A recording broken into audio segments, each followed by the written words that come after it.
Good evening students. भाई तुम लोग लॉज ऑफ मोशन का डाउट तो भेजे नहीं, तो मजबूरी में मुझे फ्रिक्शन आगे बढ़ाना होगा। क्या करूं? चलो आगे करते हैं फ्रिक्शन भी। और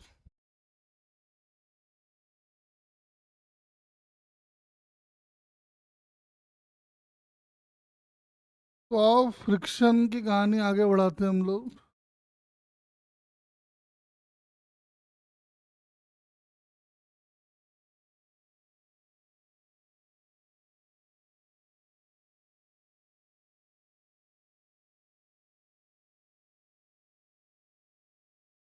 देखो,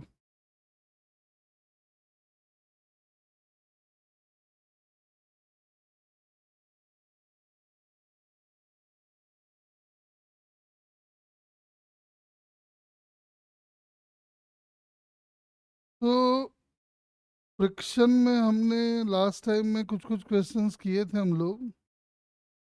और थोड़े और क्वेश्चन देखते हैं।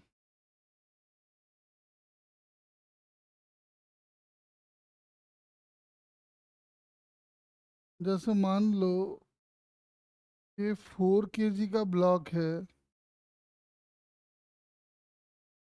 और ये एक 2 kg का ब्लॉक है, and this angle is 30 degree. Mu is 1/2√3। तो आपसे क्वेश्चन पूछा जा रहा है, find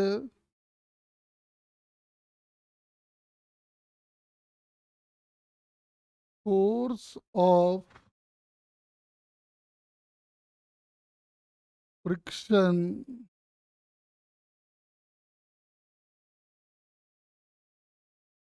acting between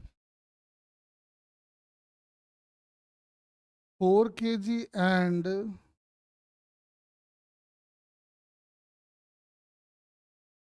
inclined plane।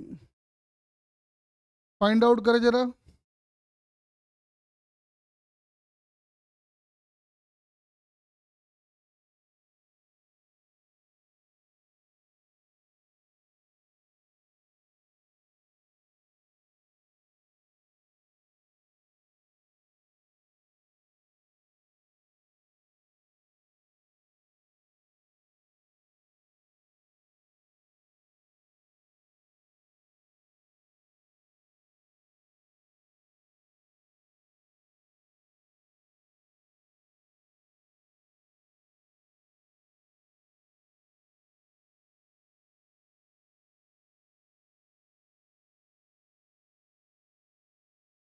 फटाफट फाइंड करें।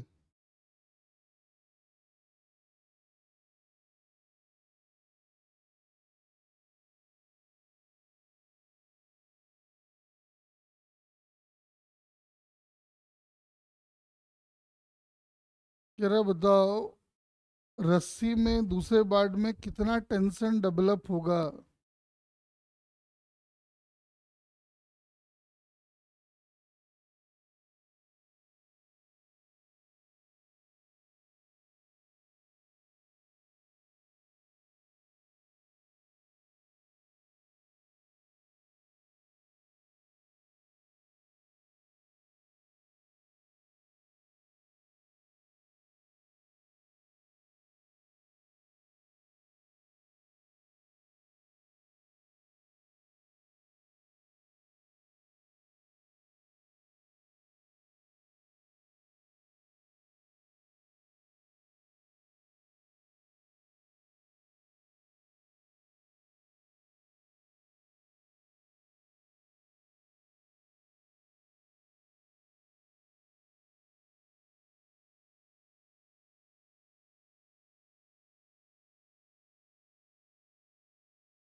जरा बताओ, 2 kg और 4 kg का ब्लॉक ऐसे लगाया हुआ है।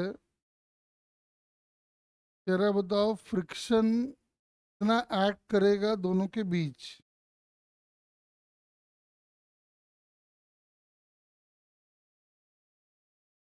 फटाफट ट्राई करो।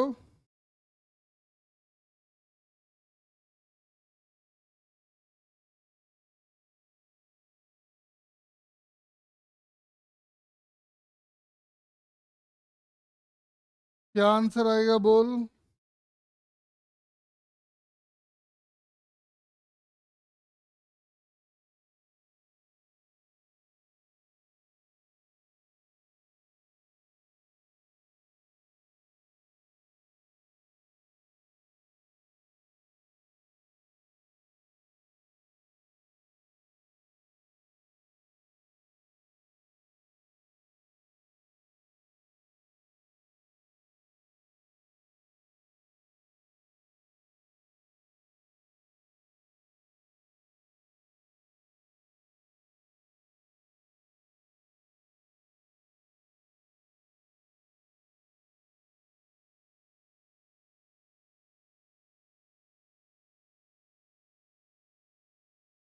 ध्यान से देखो अगर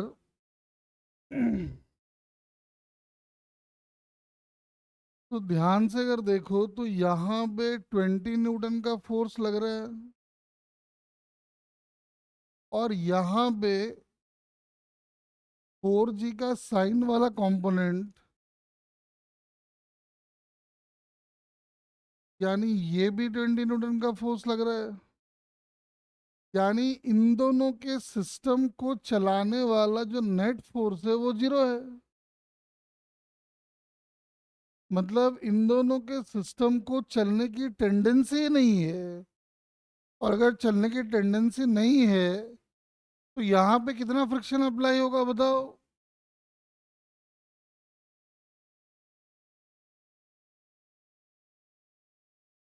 बोलो।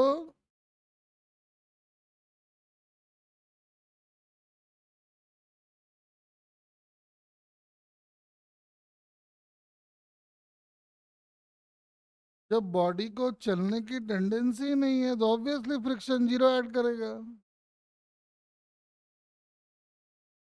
हाँ, वो एक अलग बात है कि लिमिटिंग फ्रिक्शन अगर निकालोगे तो लिमिटिंग फ्रिक्शन की वैल्यू यहाँ पे होना था 1/2√3 इंटू mg cos 30, मतलब 4G। और ऐसा तो आप देख सकते हो लिमिटिंग फ्रिक्शन हमारा 10 न्यूटन का आ रहा है, लेकिन चूंकि बॉडी को चलने की टेंडेंसी ही नहीं है तो ऑब्वियसली फ्रिक्शन ऐड कर गया जीरो। अगला वाला देखो।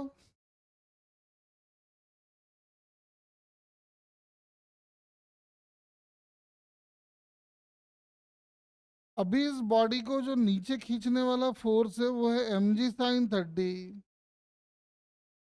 पहले आप ये चेक करके देखो कि क्या mg sin 30 ने फ्रिक्शन को ओवरकम किया या नहीं किया।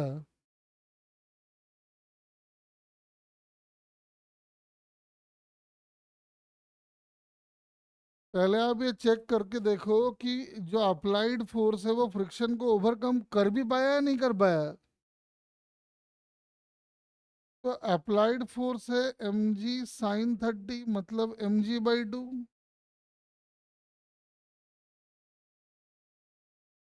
फ्रिक्शन का फोर्स जो यहाँ पे आएगा, फ्रिक्शन आएगा म्यू की वैल्यू 1 दिया है इंटू एन, मतलब mg cos, यानी ये आ जाएगा mg√3/2। ध्यान से देखो तो अप्लाइड फोर्स है mg/2, फ्रिक्शन की वैल्यू है mg√3/2। क्या अप्लाइड फोर्स ने फ्रिक्शन को ओवरकम किया है या नहीं किया है।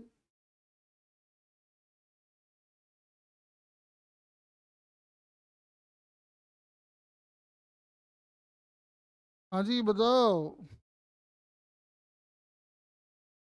तो चेक करके देखो ना, ये वाला तेरा 0.5 mg है,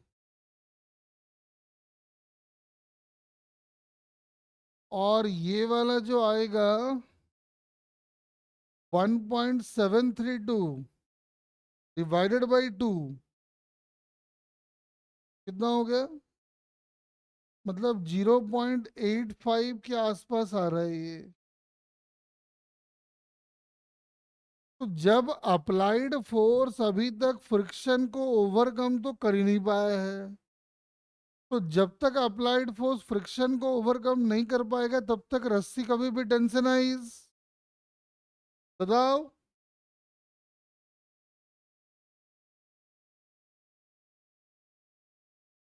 तो रस्सी का टेंशन बताओ कितना आएगा।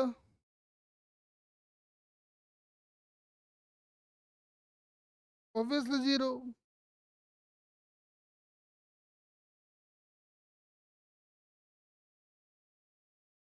है ना। और थोड़ा सा और समझते हैं, चलो और प्रॉब्लम आप भी कर लो।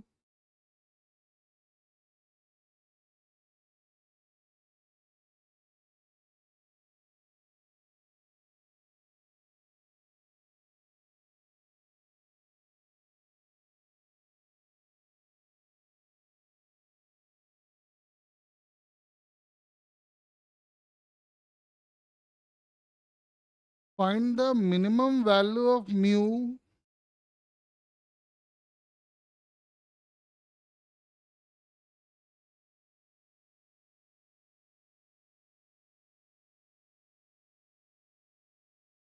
Find the minimum value of mu for which entire system remains in equilibrium।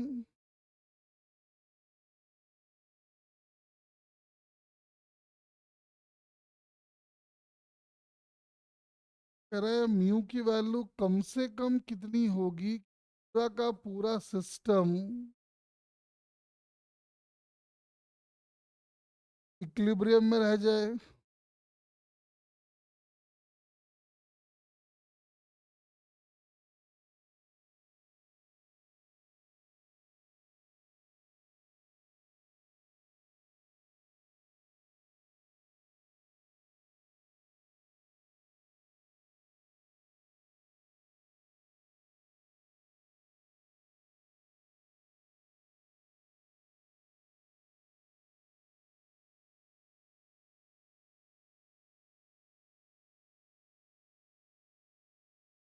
चलो तीनों प्रॉब्लम में सॉल्व करके दिखाओ।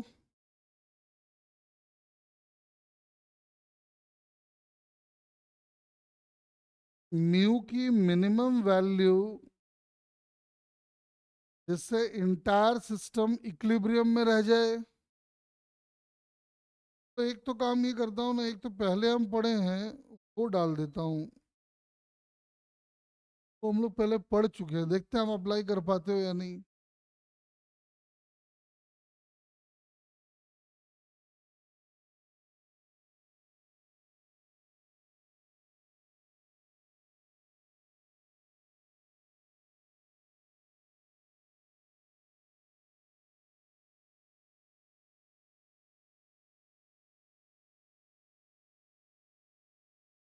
इसमें भी यही करना है कि find minimum value of mu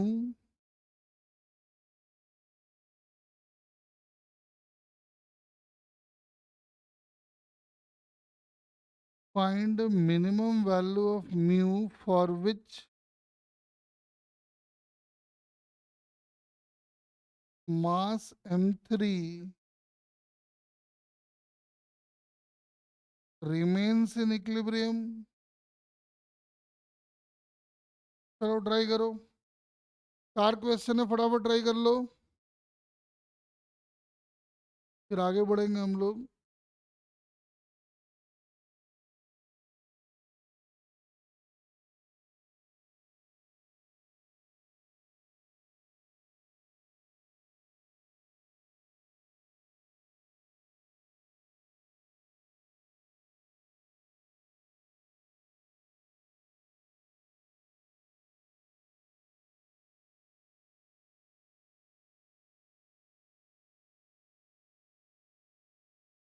बताओ जरा फटाफट। म्यू की वैल्यू हर केस में हम कितनी एडजस्ट कर दें पूरा सिस्टम इक्विलिब्रियम में रह जाए।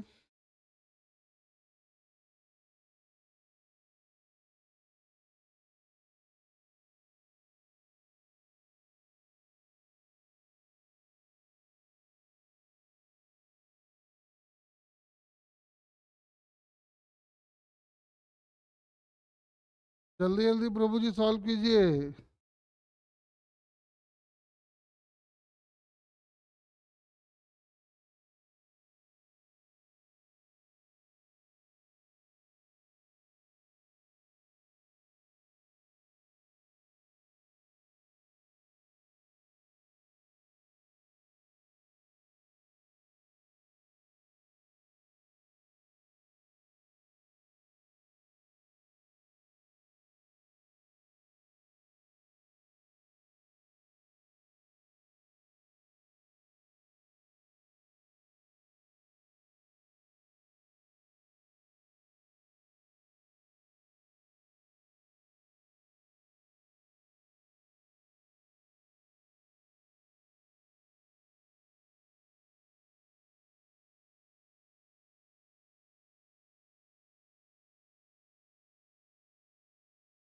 तो पहला आ गया क्या?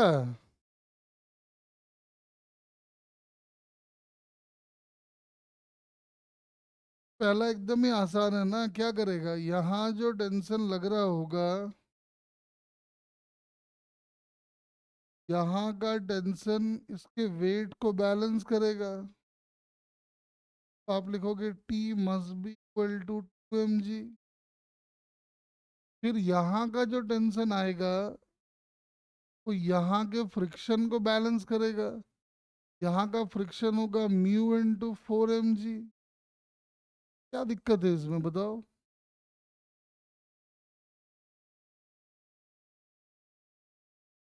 यानी T must be equal to 4 μ mg। दोनों टी को आपस में इक्वेट कर दो तो दिख रहा है 4 μ = 2, यानी म्यू इज इक्वल टू 1/2। यानी कम से कम इतना म्यू होना चाहिए जिससे पूरा सिस्टम इक्विलिब्रियम में रह जाए। क्या दिक्कत है इसमें बताओ? प्रभु जी, सार्थक देख, अरे सिंपल है बिल्कुल। अगला ट्राई कर। नेक्स्ट वाला ट्राई करो।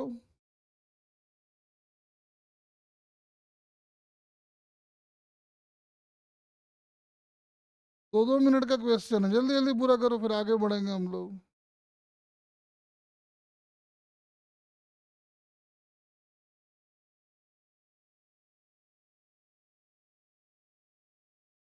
म्यू की मिनिमम वैल्यू कितनी एडजस्ट कर दे कि सारा सिस्टम इक्विलिब्रियम में रह जाए?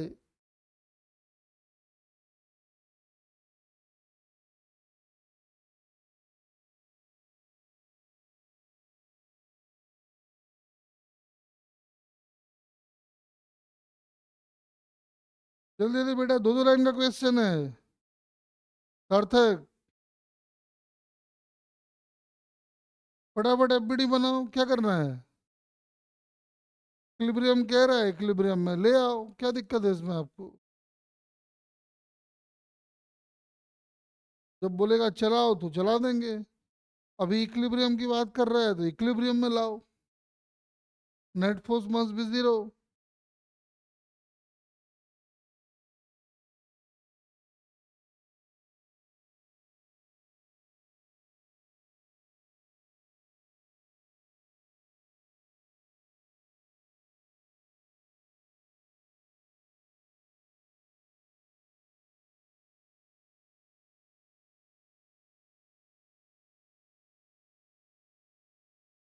इस वाले का आंसर लाओ जल्दी से। एक लाइन का है।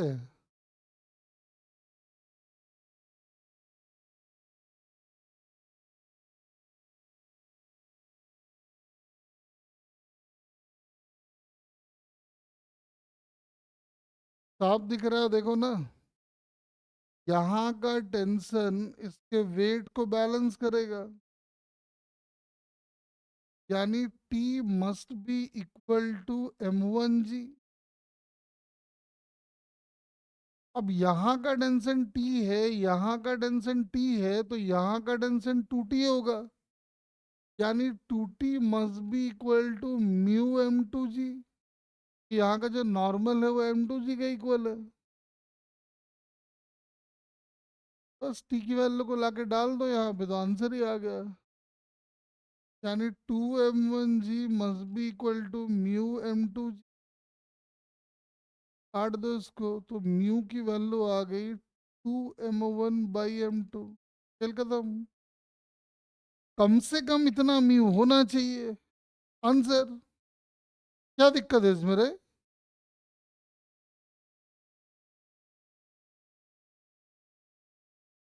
मुझे सिंपल से क्वेश्चन सही है, जल्दी जल्दी कर।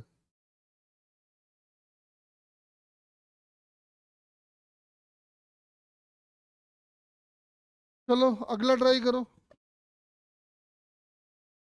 एक मिनट रुको, मैं बताता हूँ, ये वाला ट्राई करो।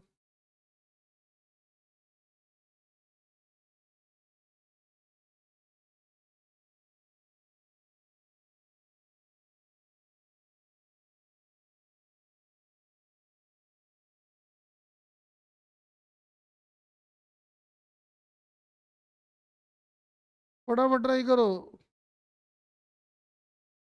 2 लाइन से ज्यादा लगेगा नहीं।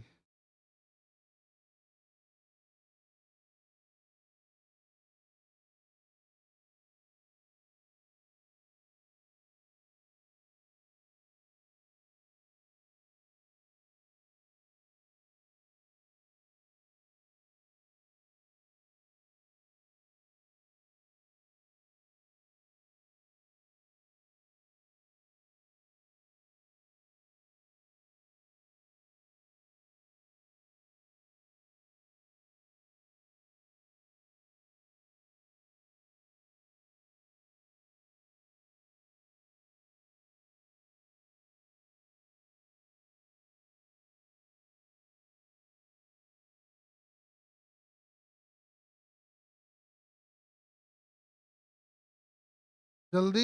1 लाइन का है, कहाँ भटक रहे हो?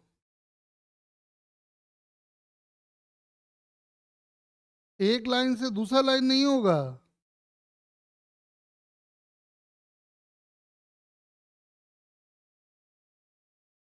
नहीं मीनाक्षी, गड़बड़ की है। बेटा कितनी बार बताए हैं कि ये एटवुड मशीन है। एटवुड मशीन में ये दोनों ऊपर नीचे होंगे और यहाँ का टेंशन जो आता है, यहाँ का टेंशन आता है 2m1m2 × g/m1 + m2। यहाँ का टेंशन उसका डबल, मतलब यहाँ का टेंशन उसका डबल। यानी 4m1m2 × g/m1 + m2 must be equal to यहाँ का फ्रिक्शन। तो यहाँ का फ्रिक्शन होगा यहाँ का म्यू इंटू यहाँ का नॉर्मल, और यहाँ का नॉर्मल आ जाएगा m3g। म्यू की वैल्यू निकाल लो, आंसर आ गया। कहाँ भटक रहे हो? एटवुड मशीन इतना डिटेल में क्यों पढ़ाए थे?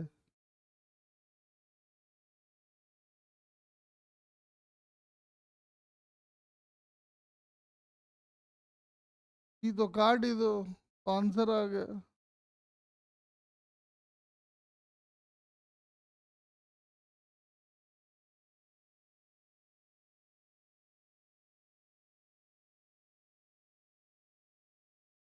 आंसर आ गया। अरे एटवुड मशीन जब भी दिखे उसका रिजल्ट तो फटाफट लगाना चाहिए।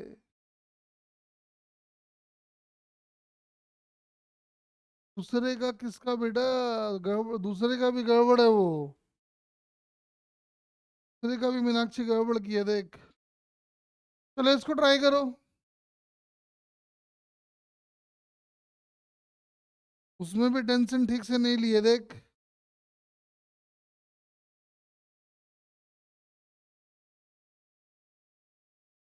टेंशन ले अच्छे से।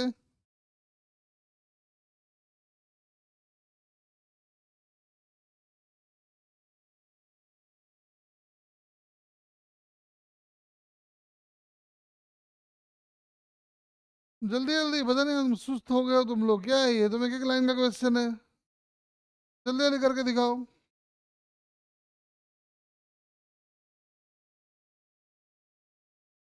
एक एक लाइन से दूसरा लाइन जाएगा नहीं तुम लोग।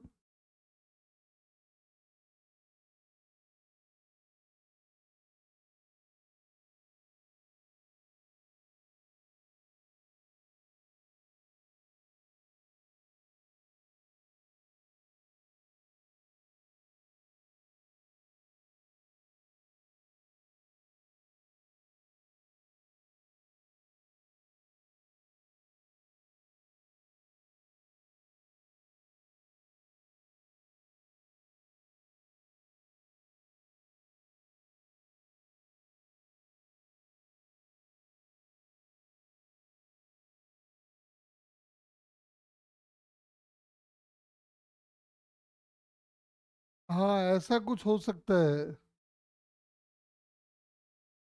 ऐसा कुछ हो सकता है, चेन वाला कर। कह रहा है टेबल और चेन के बीच में कितना म्यू सेट कर दें कि सिस्टम इक्विलिब्रियम में रह जाए। m1/4 m2 नहीं आएगा सार्थक, ध्यान से देख, गड़बड़ कर रहा है। क्यों गड़बड़ कर रहा है देख। अगर हम यहाँ का डेंसन टी ले लें तो यहाँ का डेंसन 2t होगा और ये वाला t होगा, यानी 3t must be equal to m1g and t must be equal to इसका फ्रिक्शन n, और n की वैल्यू देख लो m2g है, लाके डाल दो। यानी mu m2g is equal to ऐसा, जिसे जी काट दो, म्यू की वैल्यू आ गई m1/3 m2। ये अपना आंसर हो गया। बिल्कुल आसान। इसको देखो फटाफट, म्यू की वैल्यू हम कितनी एडजस्ट कर दें कि पूरा चेन इक्विलिब्रियम में रह जाए।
बताओ क्या आएगा चेन वाला।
नहीं है। चलो आओ समझाता हूँ। अरे आप इस प्रॉब्लम को ऐसे समझो ना, आप इस प्रॉब्लम को कुछ ऐसे समझ लो। टू थर्ड पार्ट टेबल पे है। आप ऐसा मान लो 2m/3 मास टेबल पे है और 1/3 पार्ट हैंग कर रहा है। इतना म्यू चाहिए, नहीं निकाल सकते हो अब इसको। अरे 1/3 जो पार्ट है वो इस बॉडी को चलाना चाह रहा है, लेकिन 2/3 पार्ट का जो फ्रिक्शन है वो पूरे सिस्टम को रोक के रखा है। अरे अब तो कैलकुलेट कर सकते हो। बोल।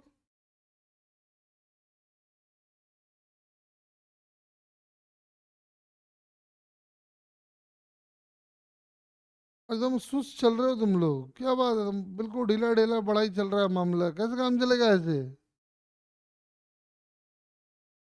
प्रभु जी।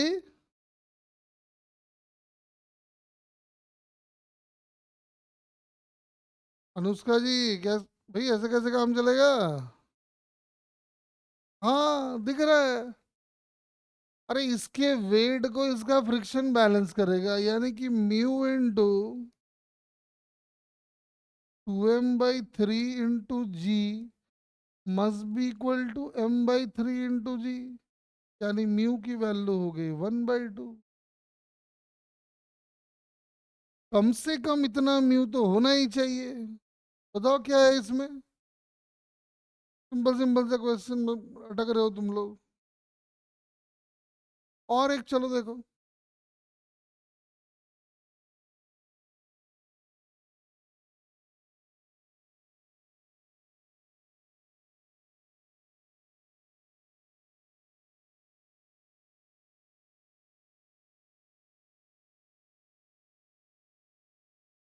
Find the value of F,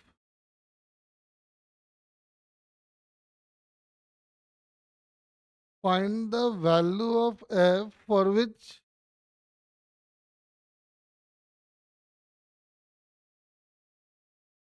the body will just start moving। Body जो है जस्ट मूव करना स्टार्ट करे, इसके लिए f की वैल्यू कितनी होगी। चलो पहले यही करो। एक और करा देते हैं, साथ के साथ दो हो जाएंगे।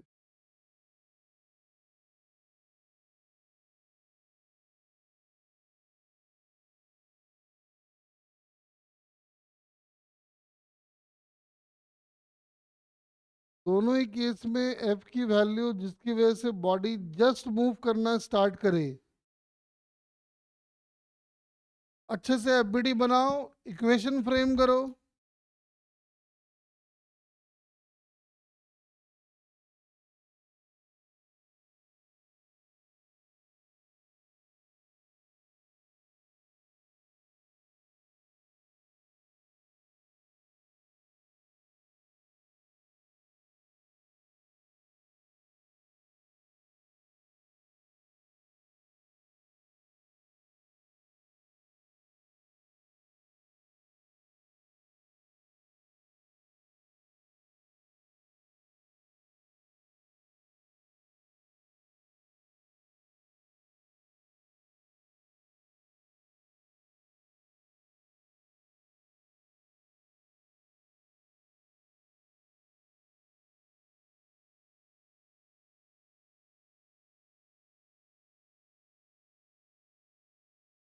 f की value, find the value of f for which bodies will start moving. Bodies just चलना स्टार्ट करें, इसके लिए f की वैल्यू जस्ट चलना स्टार्ट करें मतलब हो गया एक्सेलेरेशन जीरो, और एक्सेलेरेशन जीरो मतलब नेट फोर्स जीरो।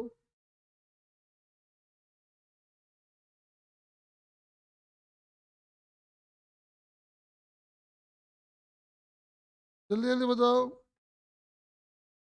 f की वैल्यू कितनी एडजस्ट कर दे दोनों बॉडीज मूव करना स्टार्ट करेंगी।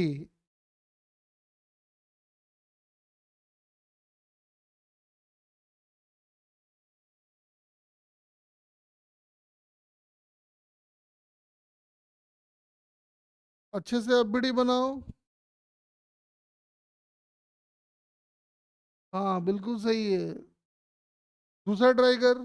फिर क्वेश्चन मार्क लगाई।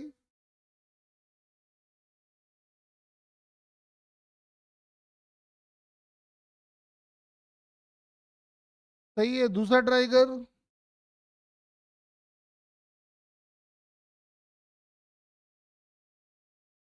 लग तो सही रहा है वैसे। देखता हूँ अभी, रुक जा। सेकंड वाला ट्राई करो।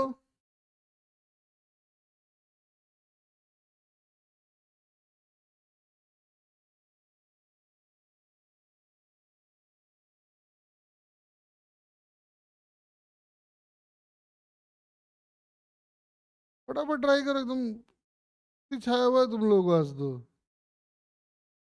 सार्थक एफबीडी उबीडी बना फटाफट। क्या है रे इसमें?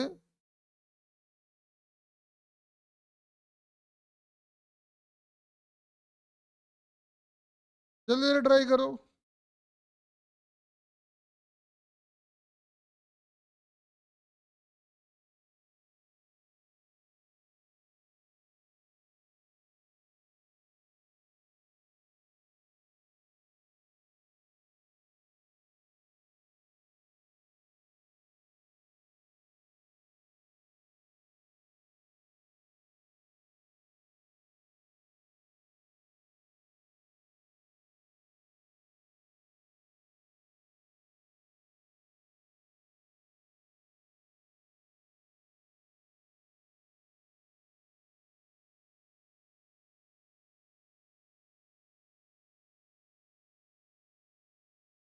तो अगर आप इस प्रॉब्लम को देखो, तो सबसे पहला काम है एफ को रिजॉल्व कर लो।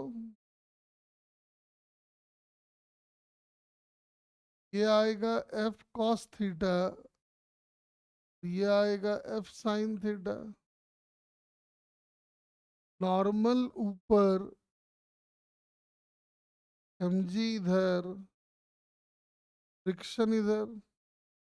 अब क्या होता है ना, बच्चे रटते रहते हैं कि एन की वैल्यू हमेशा mg के इक्वल होगी। ऐसा जरूरी नहीं है। देखो यहाँ पे दिख रहा है N plus F sine theta is equal to M जी।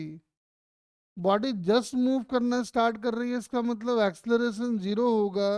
और एक्शन जीरो होगा मतलब F cos theta is equal to friction. और फ्रिक्शन का मतलब हो गया mu into N.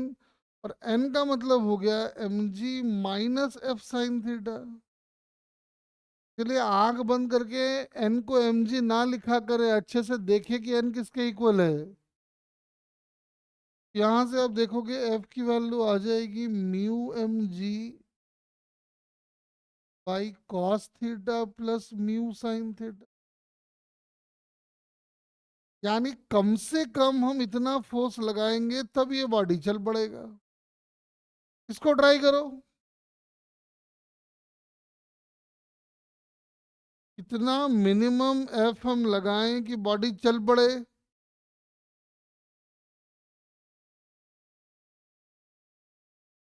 What should be the minimum value of f for which the body just starts moving?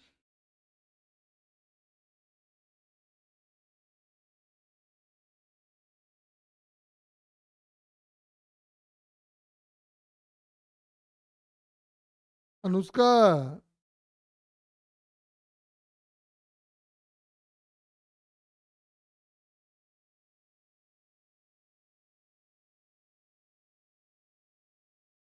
जल्दी जल्दी एफबीडी बनाओ। प्रभव, प्रभु जी कहाँ गए रे तू? सिंपल से काम तेरे से नहीं हो रहा है रे। जल्दी ट्राई कर। जल्दी आंसर भेज। हाँ जल्दी जल्दी।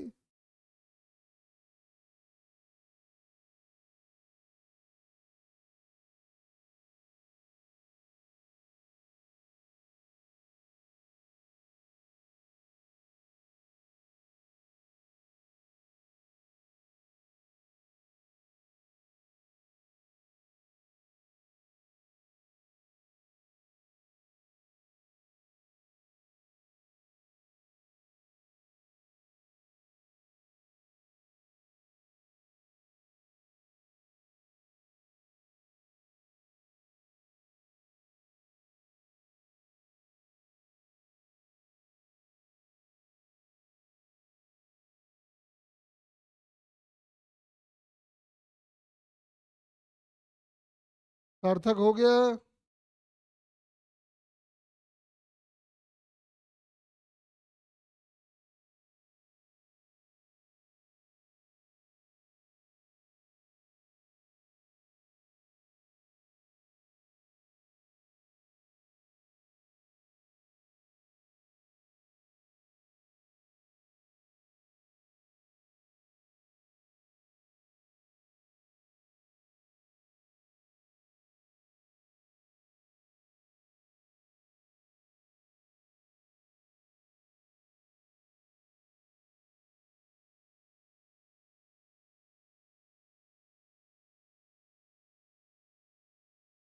तो मैं कुछ बोल ही नहीं रहा हूं अभी, आवाज कहाँ से आएगी? सामू अब आवाज आई?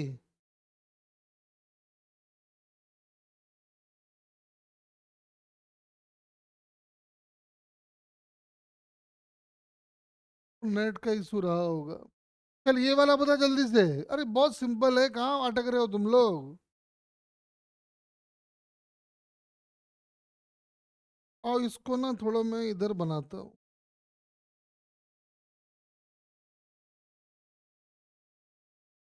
चलो इसको अलग से बना देते। देखो, तो अगर ये वाला केस देखो, फोर्स ऐसे लगाया जा रहा है।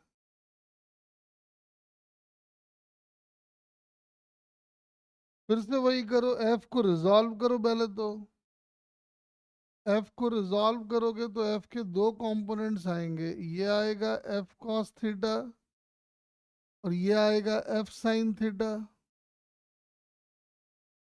नॉर्मल आएगा ऊपर, एम जी आएगा नीचे, फ्रिक्शन आएगा इधर। समझ में आ रहा है कि बॉडी जस्ट चलना तब स्टार्ट करेगी जब एफ कॉस थीटा की वैल्यू म्यू इनटू एन के बराबर या उससे ज्यादा हो जाए।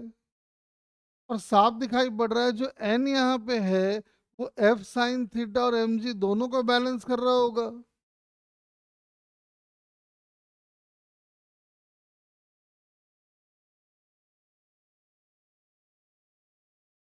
देख लो, एफ की वैल्यू यहाँ से आ जाएगी mu M G by cos theta minus mu sine theta. यानी कम से कम हम इतना फोर्स लगाएंगे तो ये बॉडी मूव करना स्टार्ट करेगा। इसमें क्या रॉकेट साइंस दे रहे? चलो एक बात यहीं पे समझा देते हैं, ध्यान से देखना जरा।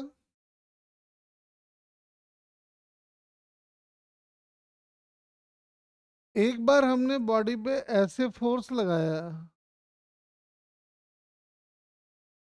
एक बार हमने बॉडी पे ऐसे फोर्स लगाया। समझ में आ रहा है ये पुश करने का केस है और ये पुल करने का। सॉरी उल्टा लिख दिया।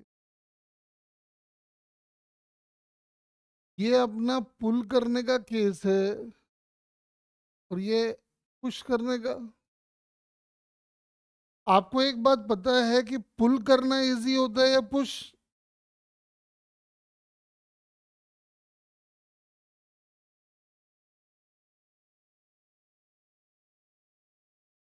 जल्दी बोलो। नॉर्मली हम हमेशा कहते हैं कि बॉडी को पुल करना इजी होता है एज कंपेयर टू पुश करना।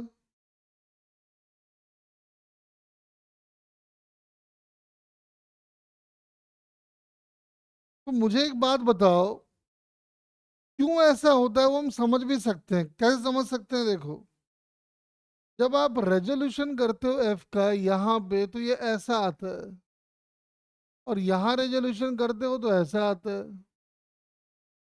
दोनों को चलाने वाला फोर्स एक ही है, एफ कॉस थीटा, और यहाँ पे भी है एफ कॉस थीटा। लेकिन ध्यान से देखो, ये वाला फोर्स यहाँ के नॉर्मल को वीक बनाएगा या स्ट्रांग बनाएगा? देखो तो।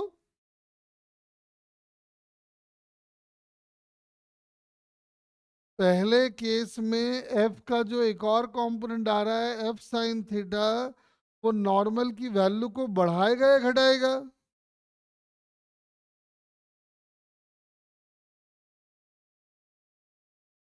देखो ना, दिख रहा है N plus F sine theta is equal to M G. तो एन की वैल्यू होगी M G minus F sine theta. यहाँ अगर देखोगे तो एन ऊपर आएगा एम जी नीचे, तो एन की वैल्यू होगी M G plus F sine theta. यानी ये वाला और ये दोनों मिलके वेट को बैलेंस कर रहा है। इसका मतलब एन की वैल्यू जो है वो एम जी से भी कम होगी, देखो दिख रहा है। और यहाँ जो एन आ रहा है वो एम जी से भी ज्यादा है। मतलब यहाँ पे ब्लॉक और ग्राउंड के बीच का कांटेक्ट स्ट्रांग होगा।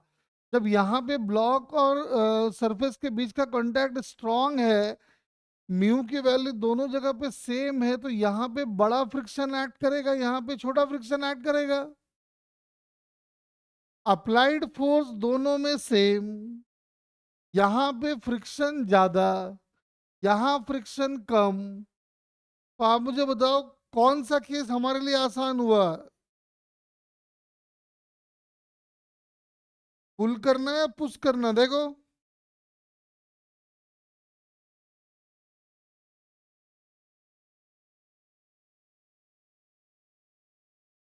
तो बोलो, क्या हो गया तुम लोग सन्नाटे में क्यों चले गए?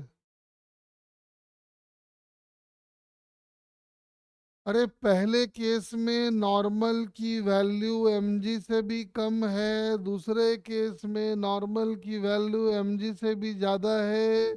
जहाँ नॉर्मल ज़्यादा होगा वहाँ फ्रिक्शन ज़्यादा होगा, फ्रिक्शन ज़्यादा होगा, अप्लाइड फोर्स दोनों में सेम है। जाहिर सी बात है बॉडी को पुल करना आसान होगा। ये उसका एक्सप्लेनेशन है, समझ में आ गया? तो प्रभु जी बात समझ में आ गई क्या? चलो देखो और देखो, आओ एक क्वेश्चन और कराते हैं। बहुत इंपॉर्टेंट क्वेश्चन, जब भी एग्जाम दोगे पक्का आएगा।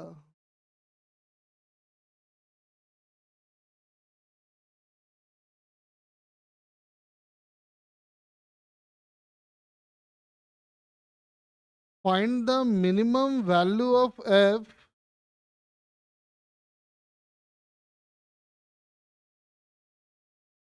Find the minimum value of F for which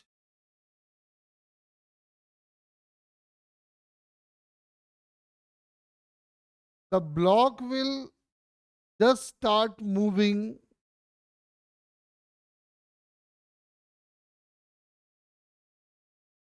block जो है मूव करना स्टार्ट करे, इसके लिए एफ की मिनिमम वैल्यू अपने को चाहिए। ठीक है, अब ध्यान से सुनो। तो पहला तो काम है कि एफ का एक्सप्रेशन बनाते हैं, वही एफ को रिजॉल्व करेंगे। नॉर्मल ऊपर आएगा, mg नीचे आएगा। तो साफ दिखाई पड़ रहा है कि F cos theta is equal to mu into N, और एन की वैल्यू हो गई mg minus F sine theta. ये वाला है एफ कॉस थीटा और ये वाला है एफ साइन थीटा। तो एफ की वैल्यू यहाँ से आ जाएगी as cos theta plus mu sine theta. F की वैल्यू यहाँ से आ गई mu M G by cos theta plus mu sine theta. हम चाहते हैं कि ये बॉडी चल पड़े और हमें फोर्स कम से कम लगाना पड़े, मिनिमम फोर्स लगाना पड़े। तो ध्यान से देख, इस एफ के एक्सप्रेशन में वेरिएबल कौन है बताओ?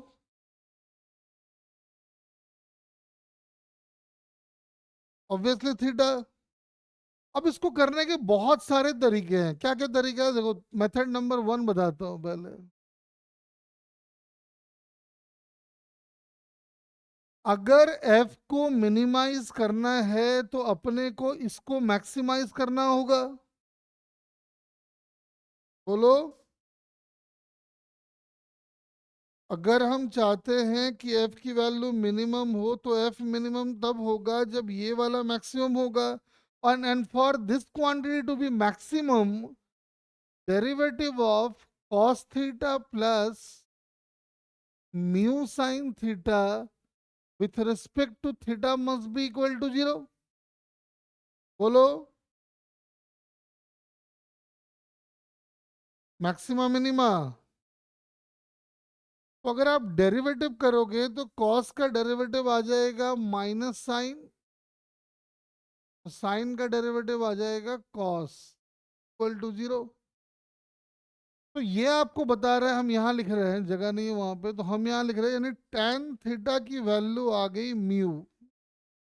मतलब इस एंगल पे अगर आप फोर्स लगाओगे तो बॉडी को चलाने के लिए एफ को मिनिमम लगाना पड़ेगा। लेकिन आप तो चाहते हो कि एफ मिनिमम कितना होगा ये बताओ। वो भी आ जाएगा, कैसे आएगा देख। पहले ट्रायंगल में अगर ध्यान से देखो तो ये म्यू है, ये वन है, तभी तो टेन थीटा म्यू आ रहा है। ये आ जाएगा वन प्लस म्यू स्क्वायर। इस थीटा पे एफ की वैल्यू मिनिमम है तो एफ मिनिमम कितना होगा, तो थीटा की वैल्यू लाके पुट कर देते हैं। क्या आएगा, mu M G cos theta, यहां से देख लो कॉस थीटा आ जाएगा वन बाई ऐसा,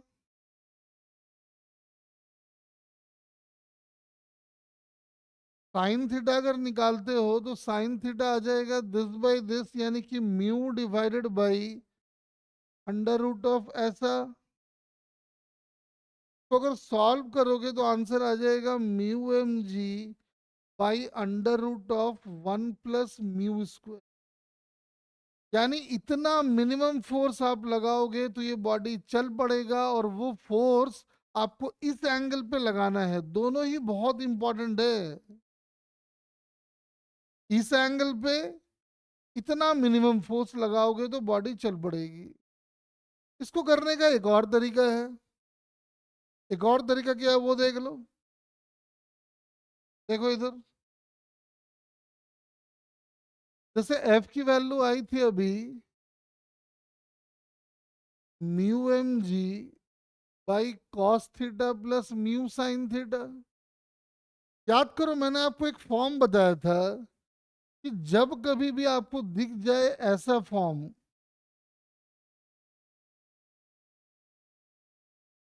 इसकी वैल्यू मैंने बताई थी कि ये हो जाता है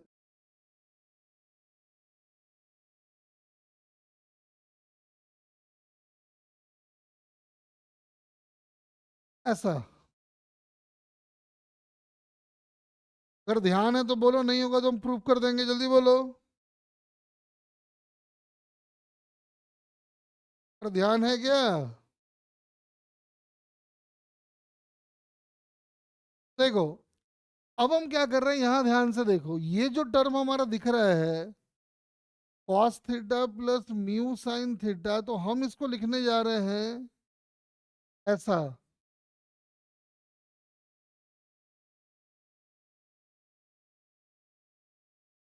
बी बाई ए यानी कि म्यू हो गया ना, वन बाई म्यू करना होगा ऐसा। अब हम क्या कर रहे हैं, इस चीज को उठा के लाके ये वाला यहां डाल देते हैं, तो क्या आएगा देख जरा, mu M G divided by one plus mu square sine theta plus alpha कर देते हैं इसको फिलहाल, ठीक है ना।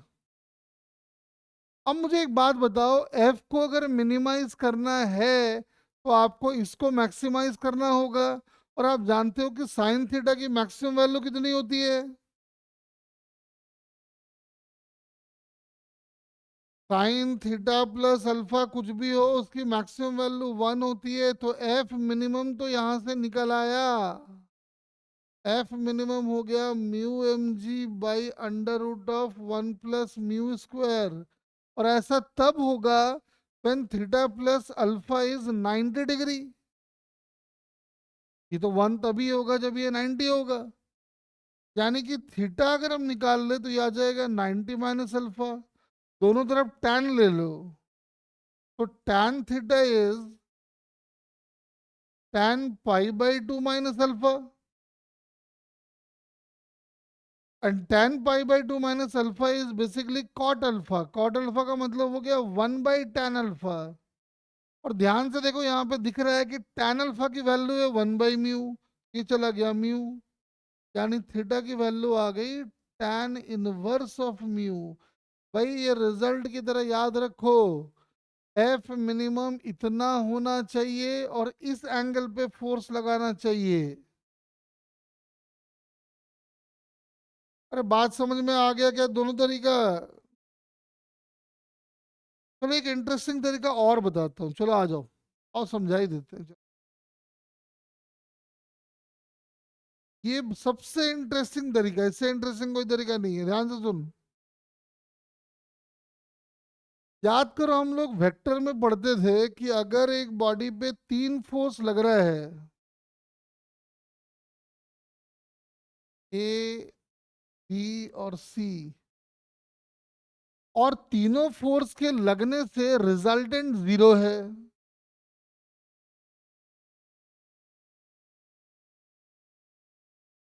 तो याद करो हम कहते थे कि ये तीनों मिलके पक्का कोई क्लोज ट्रायंगल का फॉर्मेशन करेगा।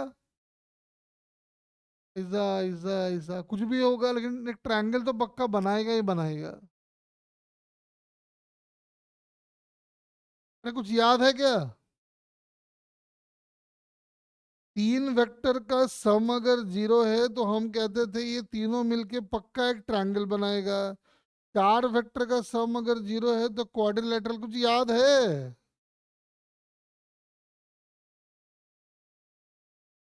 ध्यान से देखो हम इसी बात का यूज करके ना अभी बड़ा इंटरेस्टिंग तरीका से आंसर आएंगे। ध्यान से सुनना कैसे आंसर लाएंगे अभी हम। जैसे मान लो ये ब्लॉक है और आप चाहते हो कि इस फोर्स को लगा के हम इस बॉडी को जस्ट चला दें। देखिए अभी आप नहीं पढ़े हो ना, एंगल ऑफ फ्रिक्शन वगैरह नहीं पढ़े, चलो छोड़ दो हम बाद में समझाएंगे इसको। अरे दो तरीके से समझ में आ गया ना?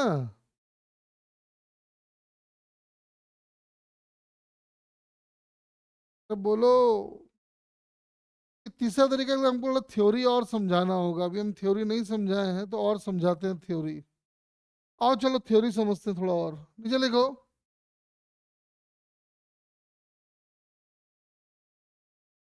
तो दो थ्योरी है, लिख लो फटाफट, नीचे लिखो। कॉन्टैक्ट फोर्स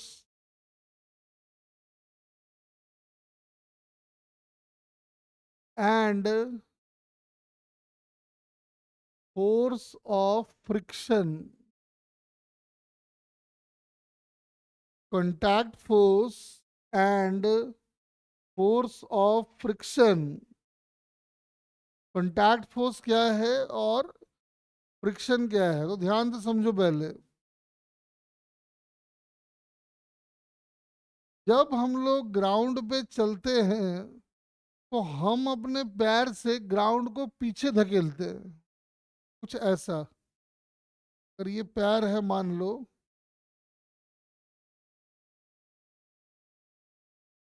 तो हम ग्राउंड को ऐसे प्रेस करते हैं। तो according to Newton third law ground भी हमारे ऊपर ऐसे फोर्स लगाता है। This force is called contact force.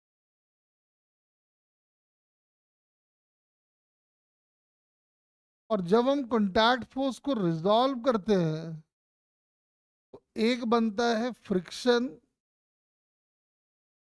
और दूसरा बनता है नॉर्मल रिएक्शन, जो आप अलग अलग पढ़ चुके हो। मतलब अगर आपसे कोई पूछे कांटेक्ट फोर्स का डेफिनेशन क्या है तो बड़ा सिंपल है। कांटेक्ट में रहने की वजह से जो जो फोर्सेस आते हैं सबका रिजल्टेंट अगर आप निकाल लोगे तो आपको मिल जाएगा कांटेक्ट फोर्स।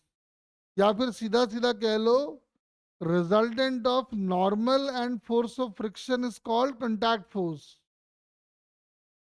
लिख लो, लिखवा देते हैं एक बार। चाहो तो ये डायग्राम बना लो, समझ में और अच्छे से आएगा आपको। डायग्राम बना लो, हम लिखवाते हैं आपको।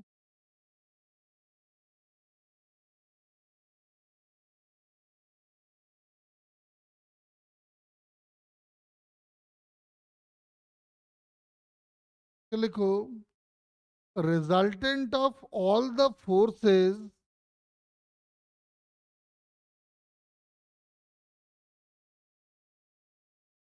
the resultant of all the forces which arises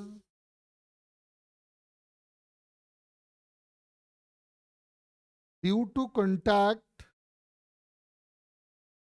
ये वाला जो आदमी पैर का डायग्राम बना रखा है ना, ये वाला बना लो।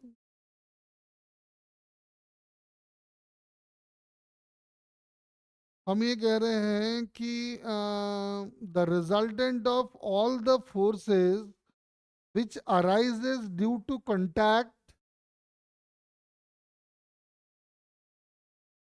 which arises due to contact is called contact force। या फिर आप सिंपल भाषा में कह लो कि नॉर्मल और फ्रिक्शन के रिजल्टेंट को हम लोग कहते हैं कॉन्टैक्ट फोर्स।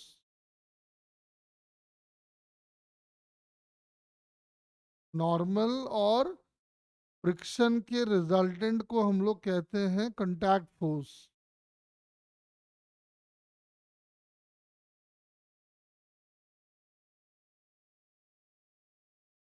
चलो, ये तो समझ में आ गया।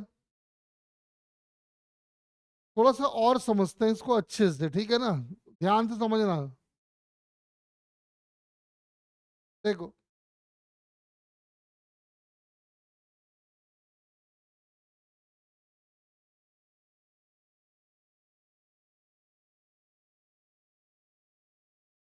छोटा सा एग्जांपल फिर लेते हैं, जो हम लोग कल भी, हम लास्ट क्लास में भी हम किए थे, और समझने के लिए फिर से लेते हैं। इधर है मेरा एफ अप्लाइड, इधर मेरा अप्लाइड फोर्स है, और फ्रिक्शन जो है, लिमिटिंग फ्रिक्शन दे रखा है, म्यू दे रखा है, समझ जाओ आप, है ना? क्या होगा? एम मास का है ये, तो समझ में आ रहा है कि नॉर्मल तो ऊपर लगेगा ही लगेगा, एम जी लगेगा नीचे। एक एग्जांपल के लिए हम बता रहे, सुनो, मान लो एफ अप्लाइड की वैल्यू है 0, तो एफ अप्लाइड अगर 0 है तो फ्रिक्शन कितना आएगा?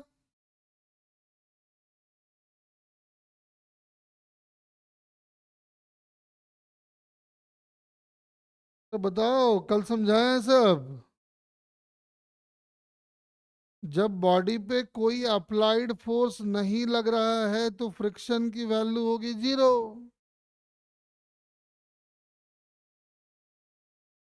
तो मुझे एक बात बताओ, अभी कॉन्टैक्ट फोर्स की वैल्यू कितनी होगी? आपने बोला था कि नॉर्मल और फ्रिक्शन का रिजल्टेंट लेंगे, फ्रिक्शन है नहीं, तो नॉर्मली कॉन्टैक्ट फोर्स हो गया। तो अब कॉन्टैक्ट फोर्स की वैल्यू इस केस में कितनी होगी?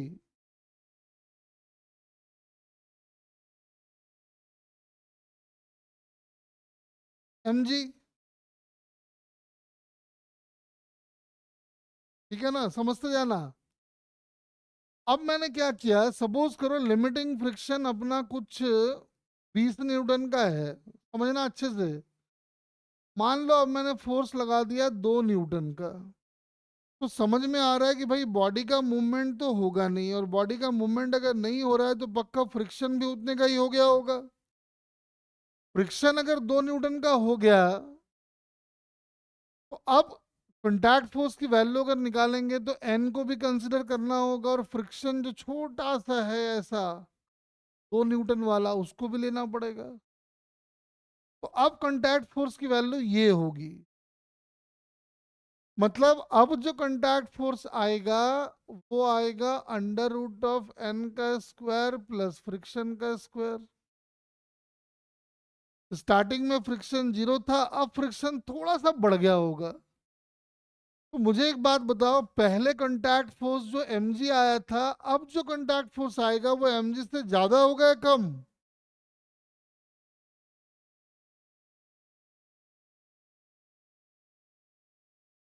ज्यादा। अथवा रिस्पॉन्ड करो, तभी बड़ा मन लगेगा ना। साफ दिख रहा है ये एन पहले वाला ही है, फ्रिक्शन की वैल्यू अब बढ़ गई है, तो कॉन्टैक्ट फोर्स की वैल्यू एन से ज्यादा आएगी। और एन अपना एम जी है, कॉन्टैक्ट फोर्स की वैल्यू एम जी से ज्यादा आएगी, तो बोलो ना फटाफट। अब सुनो, अब मान लो मैंने अप्लाइड फोर्स 10 न्यूटन का लगा दिया, तो अब फ्रिक्शन 10 न्यूटन का हो गया होगा, नॉर्मल वही है, मतलब कॉन्टैक्ट फोर्स की वैल्यू अब और बढ़ गई। कॉन्टैक्ट फोर्स कुछ इधर दिखेगा, अब चूंकि फ्रिक्शन बढ़ा है तो कॉन्टैक्ट फोर्स भी बढ़ गया।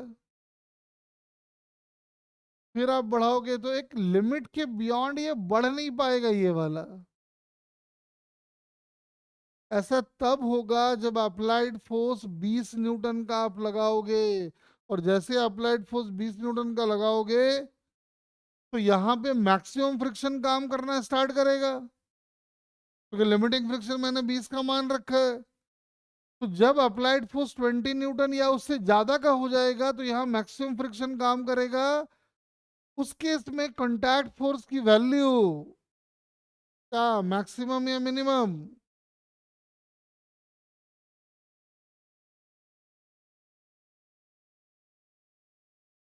बोलो।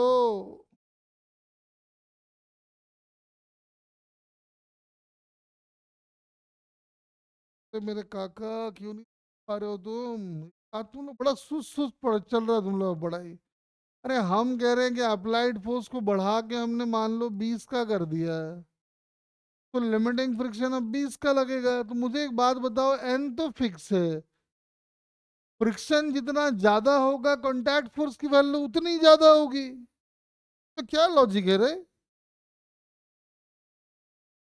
एन तो हमेशा mg होगा, मतलब फ्रिक्शन जहां पे मैक्सिमम होगा वहीं पे कॉन्टैक्ट फोर्स की वैल्यू मैक्सिमम होगी।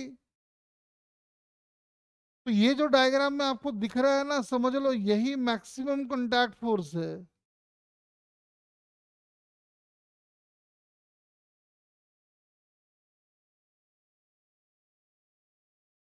जैसे कि याद करो, मैंने डेफिनेशन में आपको बताया कि कॉन्टैक्ट फोर्स क्या है। बॉडी का किसी के साथ कॉन्टैक्ट में रहने की वजह से दोनों के बीच में लगने वाला फोर्स। तो बाई चांस अगर आपसे एग्जाम में कोई पूछे ब्लॉक और ग्राउंड के बीच का नॉर्मल, सॉरी, मिनिमम फोर्स कितना होगा?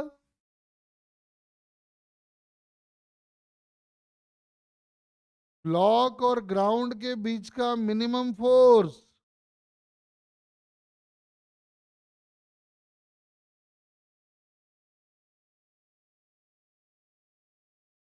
प्रभु जी,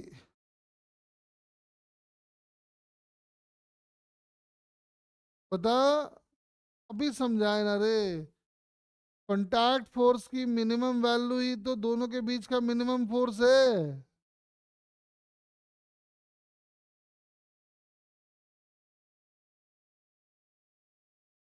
का मतलब सीधा सा बात है।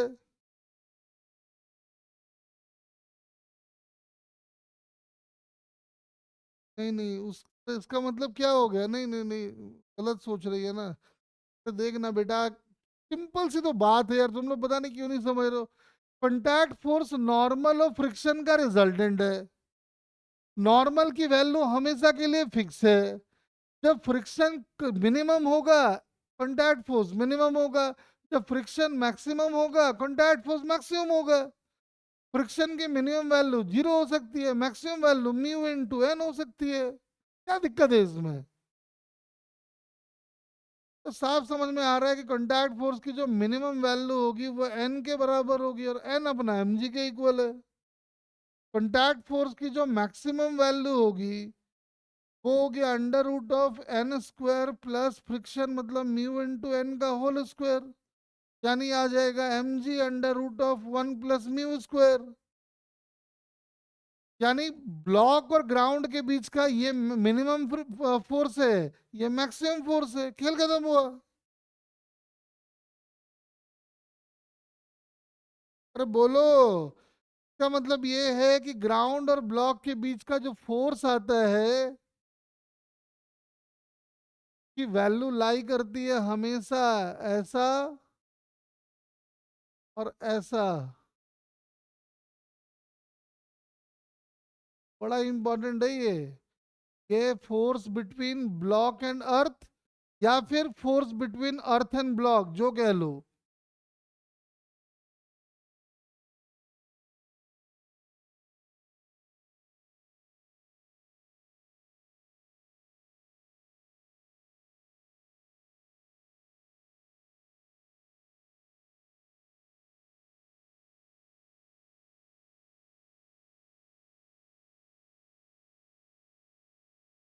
अरे बोलो, अब क्लियर हुआ क्या?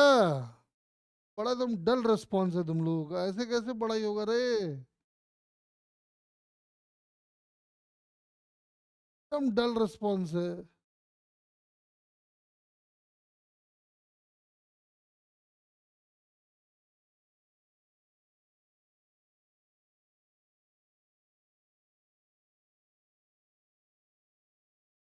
आओ चलो आगे बढ़ाते हैं।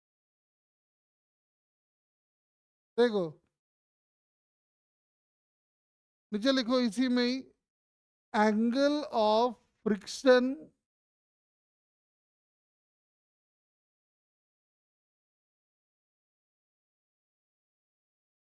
लैम्डा से लिखा जाता है इसको। नीचे लिखो,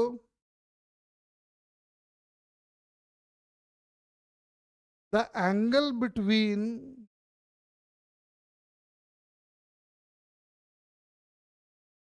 the angle between normal and contact force,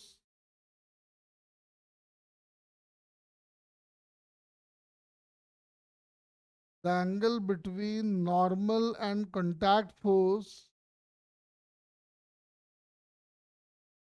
when body is just about to move,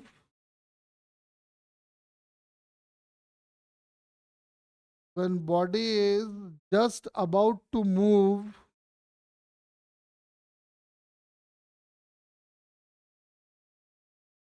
when body is just about to move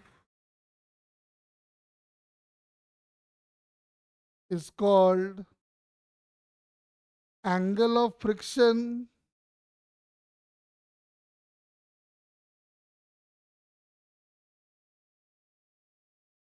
called angle of friction। कह रहे हैं नॉर्मल और कंटैक्ट फोर्स के बीच का angle when body just about to move, मतलब maximum friction लग रहा होगा इधर, मतलब लिमिटिंग फ्रिक्शन लग रहा होगा। अगर ढंग से डायग्राम बनाएंगे तो डायग्राम ऐसा नजर आएगा,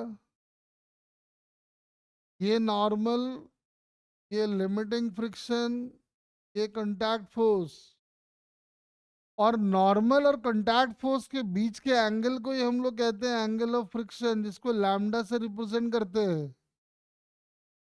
डायग्राम में ध्यान से देखो, दिखाई पड़ रहा है कि टैन लैम्डा जो होगा, टैन लैम्डा की वैल्यू होगी लिमिटिंग फ्रिक्शन बाई एन। और आपको पता है कि लिमिटिंग फ्रिक्शन की वैल्यू होती है mu into N by N, काट दो, यानी लैम्डा की वैल्यू आ गई tan inverse of mu. Lambda को हम कहते हैं एंगल ऑफ फ्रिक्शन।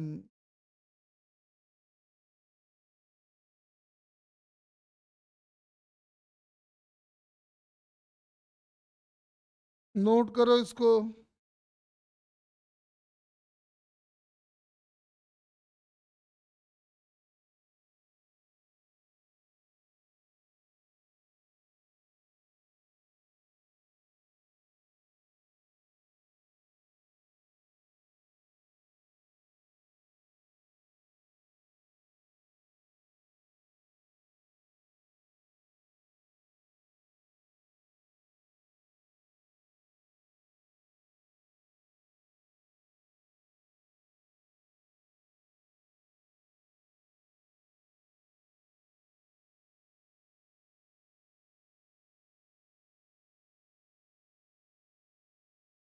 वैसे एक बात बताओ,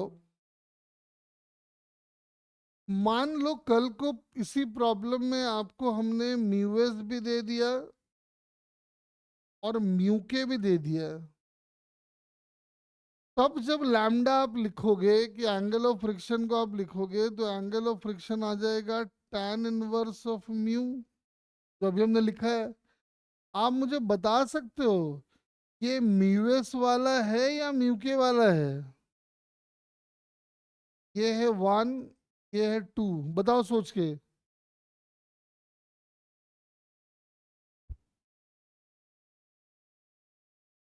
एंगल ऑफ फ्रिक्शन में जो म्यू आ रहा है वो रियलिटी में म्यूएस वाला है या म्यू के वाला है? सोच के बताओ।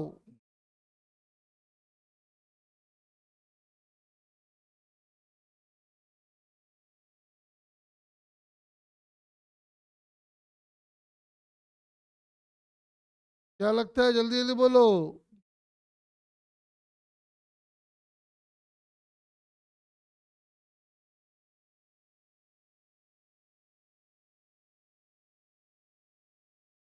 क्या लग रहा है सामू जी, बताइए।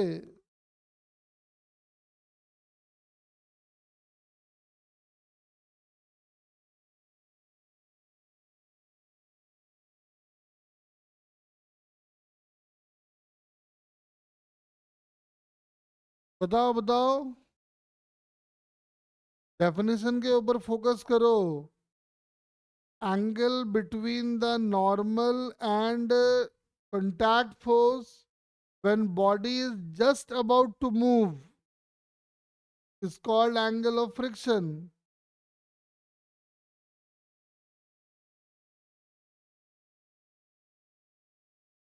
सार्थक बोल क्या आएगा?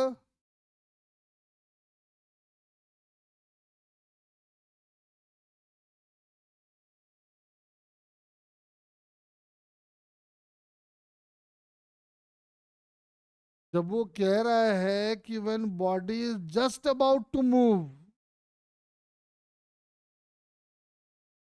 तो कौन सा फ्रिक्शन लोगे, स्टैटिक या काइनेटिक? Obviously static. और वो भी लिमिटिंग वाला। तो लिमिटिंग फ्रिक्शन में तो म्यू एस इंटू एन आता है।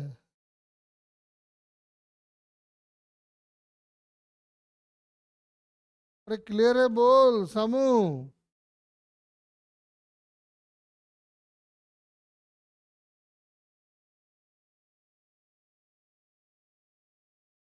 चलो आओ थोड़ा आगे बढ़ते हैं। एक और थ्योरी है वो भी देख लेते हैं, आ जाओ। Angle of repose.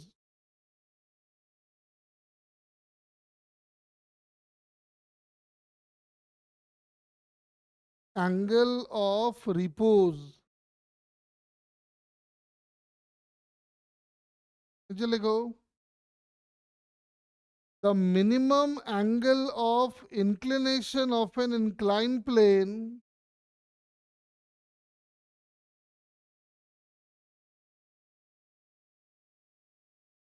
the minimum angle of inclination of an inclined plane for which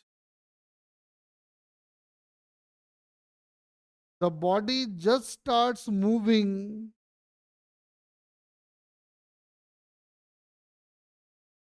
for which the body just starts moving is called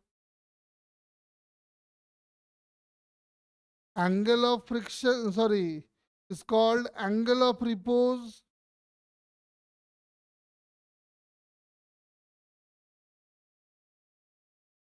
definition फिर से सुन लो।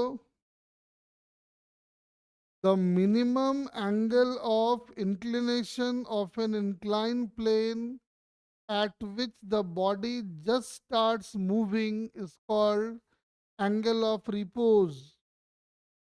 अभी क्या है, सुनो, जैसे मान लो यही है हॉरिजॉन्टल प्लेन है अभी, है ना, और ये रिमोट है मान लो। तो अगर हम इसका एंगल को टिल्ट करेंगे, टिल्ट करेंगे, टिल्ट करेंगे, देखो देखो देखो, एक पर्टिकुलर एंगल पर रिमोट चलना स्टार्ट कर देगा। जिस पर्टिकुलर एंगल पे ऑब्जेक्ट जस्ट चलना स्टार्ट कर दे, that angle is called angle of repose. आओ देखते हैं जरा। जैसे मान लो यही वो इंक्लाइन प्लेन है, और इस एंगल पे आके ये बॉडी जस्ट मूव करना स्टार्ट कर दिया।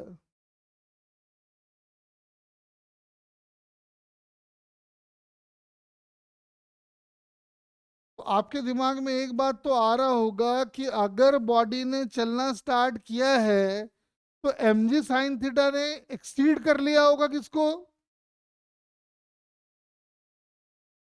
अगर बॉडी चल रही है इसका मतलब एम जी साइन थीटा और फ्रिक्शन लगभग लिमिटिंग फ्रिक्शन मतलब बराबर हो गया होगा, तभी तो जस्ट चलना स्टार्ट किया है। तो आप बोलोगे ठीक है एफबीटी बना लेते हैं, आ जाओ। तो नॉर्मल इधर, एम जी इधर, एम जी कॉस थीटा इधर, एम जी साइन थीटा इधर, म्यू इंटू एन मतलब एम जी ऐसा इधर। मतलब आप कह रहे हो कि एम जी साइन थीटा ने लिमिटिंग फ्रिक्शन को ओवरकम कर लिया है तभी बॉडी चलना स्टार्ट किया है। इसका मतलब M G sine theta must be equal to mu into N, और एन का मतलब हो गया M G cos theta. M G से एम जी काट दो, टैन थीटा की वैल्यू, बड़ा इंटरेस्टिंग, फिर से म्यू आ गया है, यानी थीटा की वैल्यू होगी टैन इनवर्स ऑफ म्यू। मुझे एक बात बताओ, अगर कल को इस म्यू के जगह पे आपको दोनों दे दे, म्यू एस भी दे दे और म्यू के भी दे दे, तो इस म्यू की जगह पे कौन आएगा, म्यू एस या म्यू के?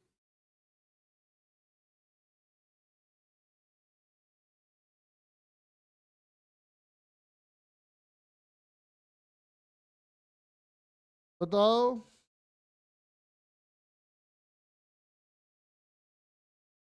अगर म्यू नहीं देके आपको म्यू एस म्यू के अलग अलग दे दिया जाए, तो आप मुझे बताइए कि म्यू की जगह पे रियलिटी में कौन आएगा?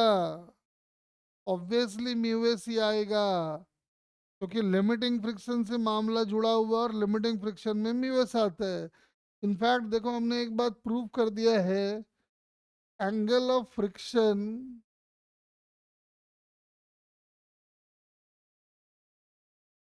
और एंगल ऑफ रिपोज दोनों आपस में इक्वल होते हैं, देख लो। ये स्कूल एग्जाम वगैरह में प्रूफ करने को आता है, तो जो मैंने कर दिया है आपको।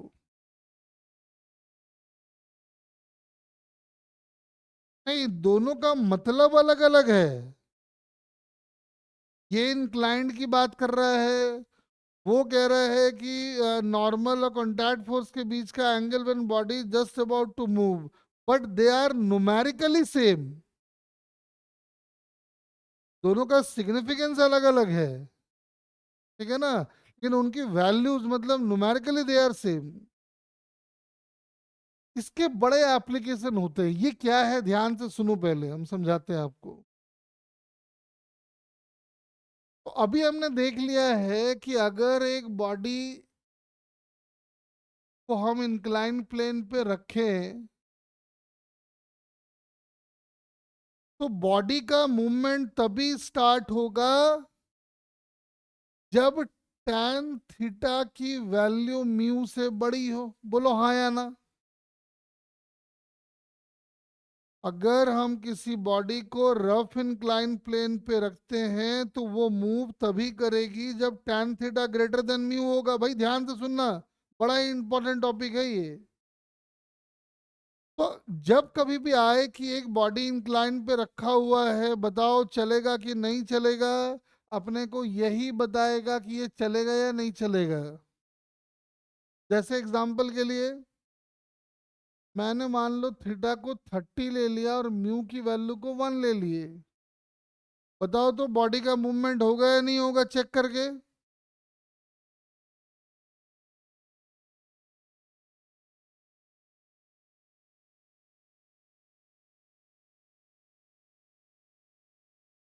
मान लो एक इंक्लाइंड है जिसका एंगल है 30 डिग्री, म्यू की वैल्यू है 1। तो आप बताइए बॉडी का मूवमेंट होगा या नहीं होगा?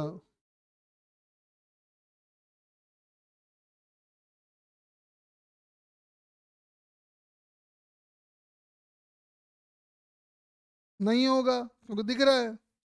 tan 30 निकालोगे तो 1/√3 आएगा। 1/√3 1 से बड़ा तो है ही नहीं, मतलब बॉडी का मूवमेंट नहीं होगा। ध्यान से सुनना जरा, बॉडी का मूवमेंट अगर नहीं हो रहा है इसका मतलब ये है कि अप्लाइड फोर्स अभी तक फ्रिक्शन को एक्सीड नहीं कर पाया है। बोलो।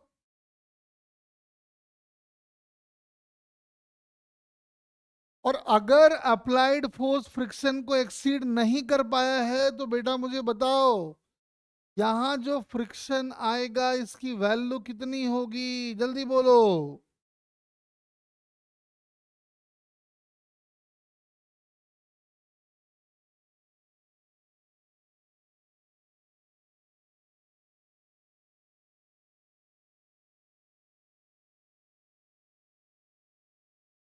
अगर अप्लाइड फोर्स फ्रिक्शन को एक्सीड नहीं कर पाया है इसका मतलब फ्रिक्शन अभी अप्लाइड फोर्स के बराबर ही होगा।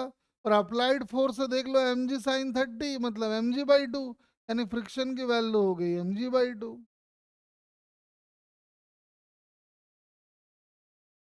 तो बोलो क्लियर है बात?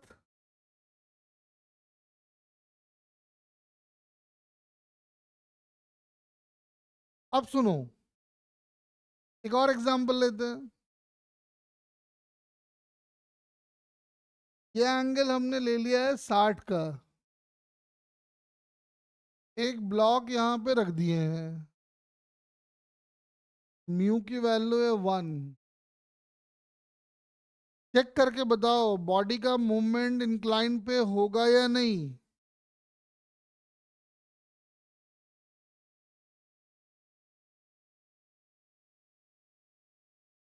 बताओ चेक करके, बॉडी इंक्लाइन प्लेन पे जो हमने रखा है बॉडी का मूवमेंट होगा या नहीं होगा?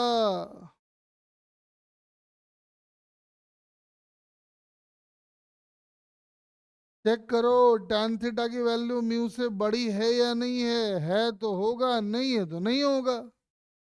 बताओ।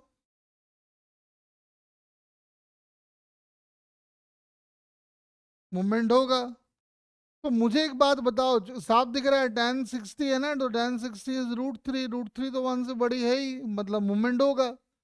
तो मुझे एक बात बताओ, अगर बॉडी का मूवमेंट हो रहा है तो फ्रिक्शन कितना अप्लाई होगा इस बार?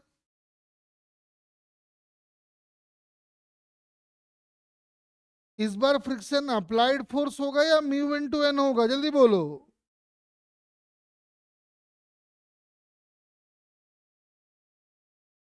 जल्दी जल्दी जल्दी जल्दी, हाँ।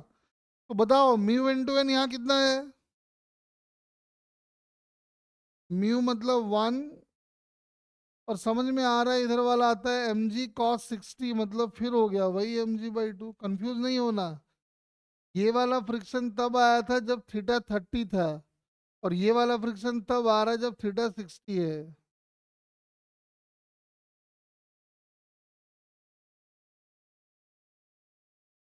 म्यू की वैल्यू 1 है ना, ठीक है ना, क्लियर है ये? बोलो। चलो थोड़ा सा और डिटेल में डिस्कशन करते हैं, ध्यान से सुनना। जैसे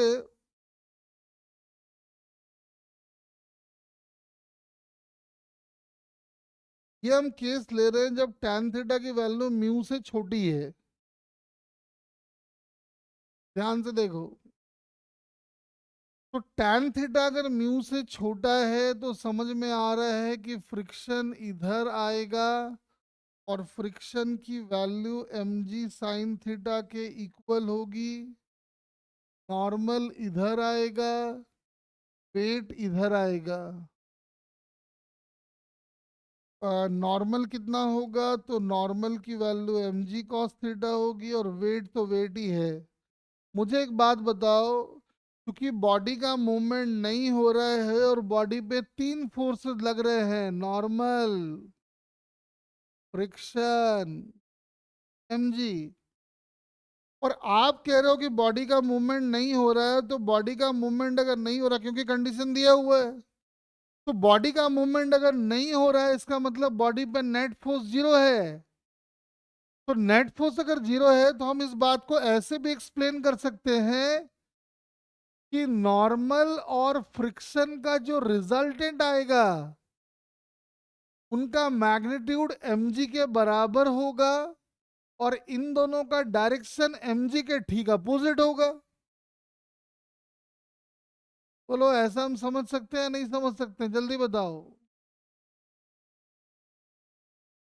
हम कह रहे हैं कि बॉडी पे 3 फोर्स लग रहे हैं, बॉडी चल नहीं रही है, मतलब बॉडी पे नेट फोर्स जीरो है।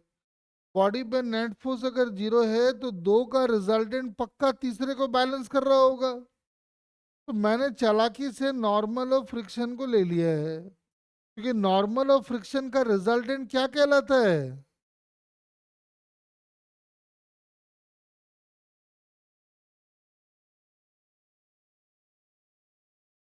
बोलो। Contact force. तो मुझे बेटा बताओ कि जब tan थीटा की वैल्यू म्यू से छोटी होगी तो कॉन्टैक्ट फोर्स की वैल्यू कितनी होगी, जल्दी बताओ। यस। अरे एकदम सब थ्योरी समझो, कुछ नहीं है, सब जो पढ़ा रहे वही सब आएगा। भाई सीधी सी बात है, इन दोनों का रिजल्टेंट जो भी आएगा वही एमजी को बैलेंस करेगा, तो इन दोनों का रिजल्टेंट पक्का एमजी के अपोजिट आएगा और इन दोनों का रिजल्टेंट ही कहलाता है कॉन्टैक्ट फोर्स। यानी जब tan theta less than mu होगा तो कॉन्टैक्ट फोर्स की वैल्यू होगी, नहीं होगी, एमजी। एक केस और लेते आ जाओ।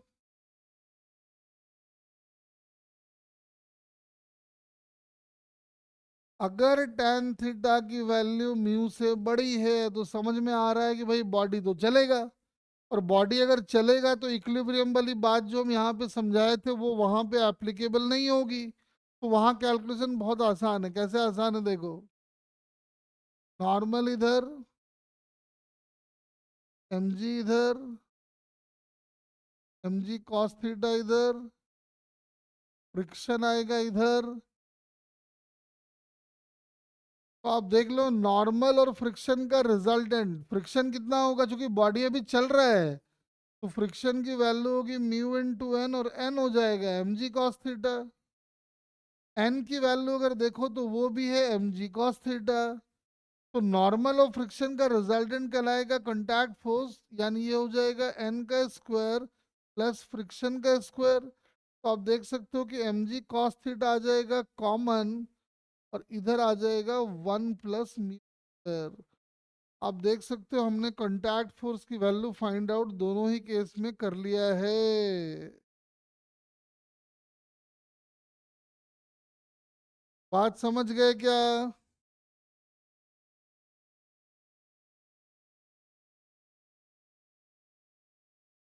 चलो और थोड़ा और समझाते हैं आपको, देखो ध्यान से। अब मुझे एक बात बताओ, जैसे मान लो यही क्वेश्चन है, suppose this angle is 30 degree, value of mu is 1, और हमने रस्सी लगा के एक ऐसा ब्लॉक को लगा दिया है। बोला बताओ calculate tension in the string.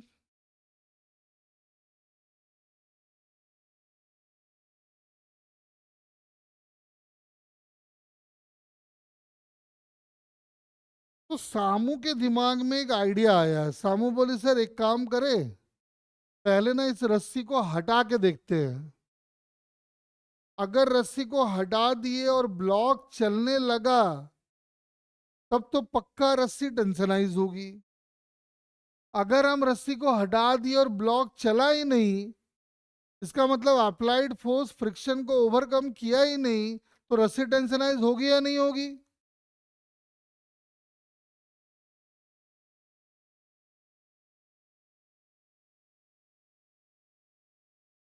तो मेरा बात समझ में आ गया कि कैसे चेक करोगे कि रस्सी टेंशनाइज है या नहीं है। तो चलो हम लोग थियोरेटिकली समझते हैं। अगर tan थीटा की वैल्यू म्यू से छोटी आई तो रस्सी का टेंशन कितना होगा, जल्दी बताओ, सब मिलके बोलेंगे जल्दी जल्दी। अगर tan थीटा की वैल्यू म्यू से छोटी आई तो रस्सी का टेंशन कितना होगा जी? शून्य। फिर से सोचेंगे अच्छे से, हाँ। अगर tan थीटा की वैल्यू म्यू से बड़ी आई तो टेंशन कितना होगा बताओ चलो।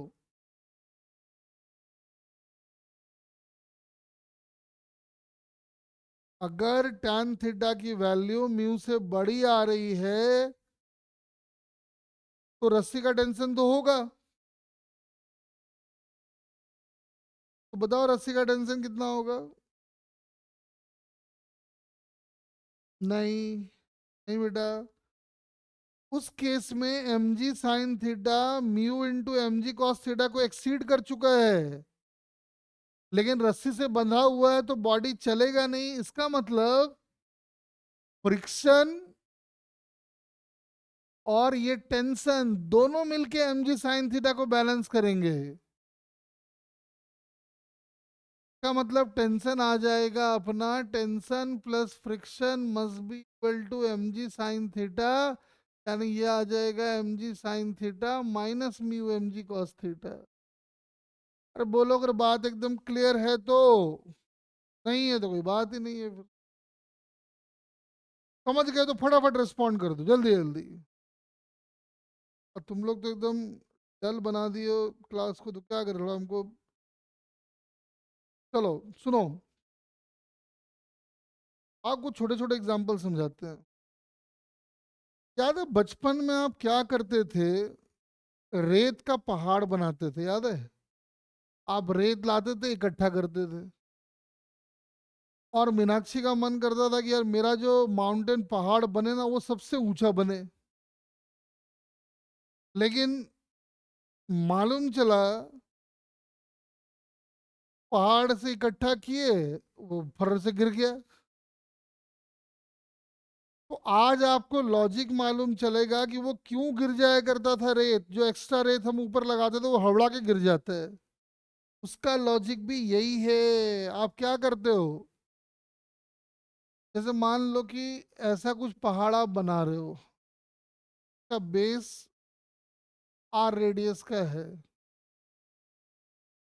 तो वही सैंड का पार्टिकल रुका हुआ रहेगा। समझ में आ रहा है ना अब? वही सैंड का पार्टिकल रुका हुआ रहेगा, नीचे नहीं आएगा, जो किस कंडीशन को फॉलो करेगा? tan theta greater than mu या लेस देन म्यू?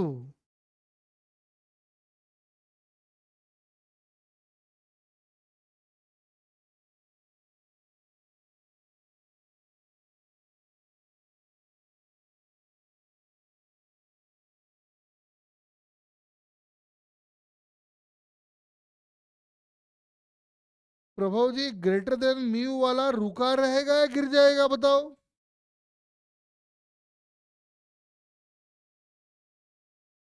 गिरेगा।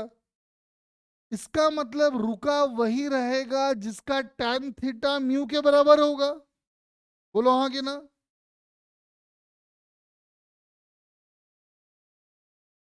तो आप देखो, मतलब tan थीटा जो है वो म्यू के बराबर हो गया, और ये हाइट अगर h है, ये r है, तो आप लिख सकते हो tan theta is equal to h by R, यानी h आ जाएगा म्यू आर।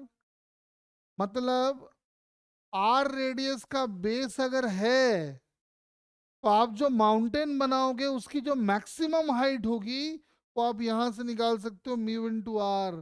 फिर आप इसका वॉल्यूम निकाल लो, चाहे जो निकाल लो। तो आप क्या करते हो, आप यहां लाके रेत को रखते हो ऐसे। जाहिर सी बात है एंगल अब बड़ा हो गया ना, तो एंगल बड़ा हो गया तो वो tan theta greater than mu वाली कैटेगरी में, अगर ये वाला tan theta equal to mu है तो आपने और एंगल बढ़ा दिया, इसका मतलब ये tan theta greater than mu वाली कंडीशन में चला गया, तो जाहिर सी बात है वो इक्विलिब्रियम में रहेगा नहीं, वो गिर जाता है। मतलब अगर आपको हाइट बढ़ाना है तो आपको बेस का रेडियस भी बढ़ाना पड़ेगा, तभी हाइट आप बढ़ा पाओगे एक लिमिट के बाद। आज बचपन में इस खेल का समाधान समझ में आ गया।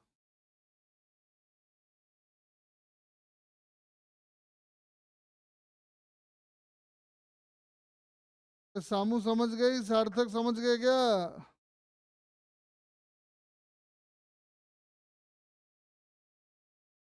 चलो आओ थोड़ी थोड़ी छोटी बातें और कर लेते हैं, दो तीन। नीचे लिखो, acceleration of a body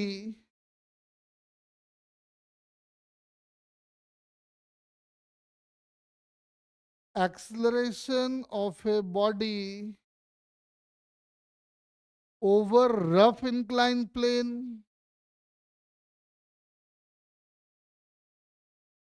Camus कुछ पूछ रही है क्या? पूछ पूछ, पूछ ले भाई। कामू कुछ पूछ रही है। Acceleration of a body over the rough inclined plane।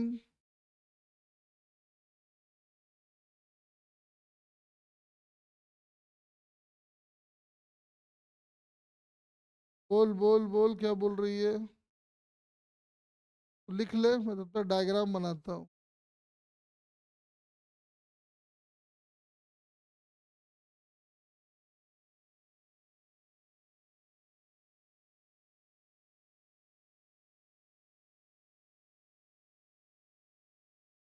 कुछ बोल रही है क्या तू? दिखती है फिर गायब हो जाती है।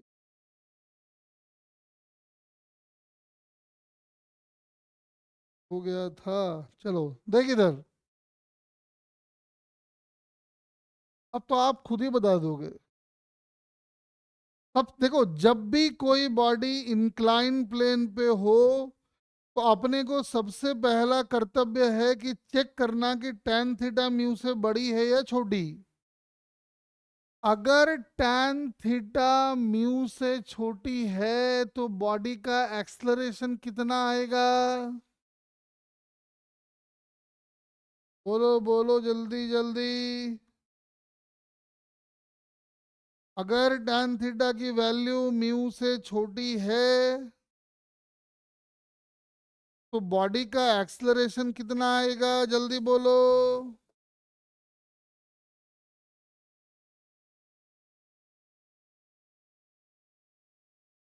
बोल दे जल्दी जल्दी बोल दे।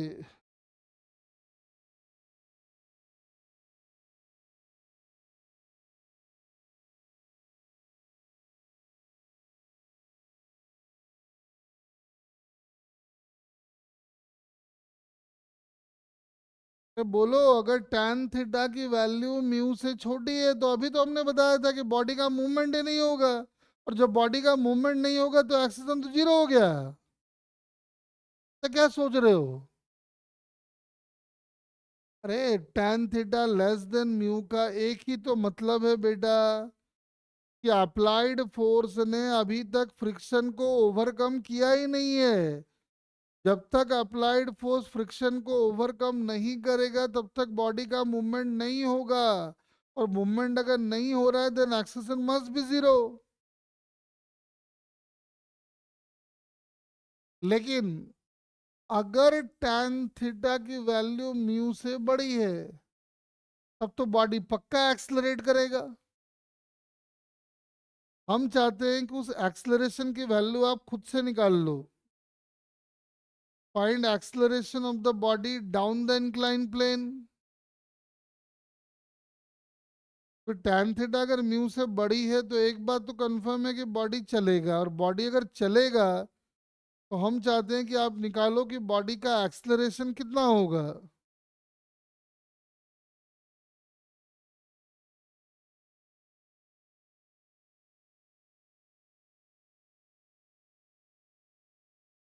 अच्छे से एबीडी बनाओ, इक्वेशन फ्रेम करो, आंसर आ जाएगा।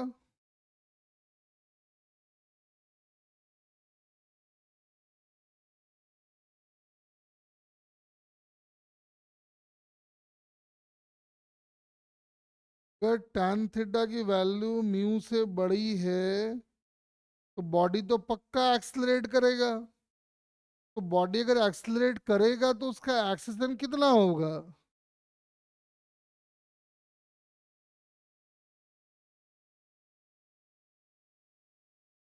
बताओ बताओ।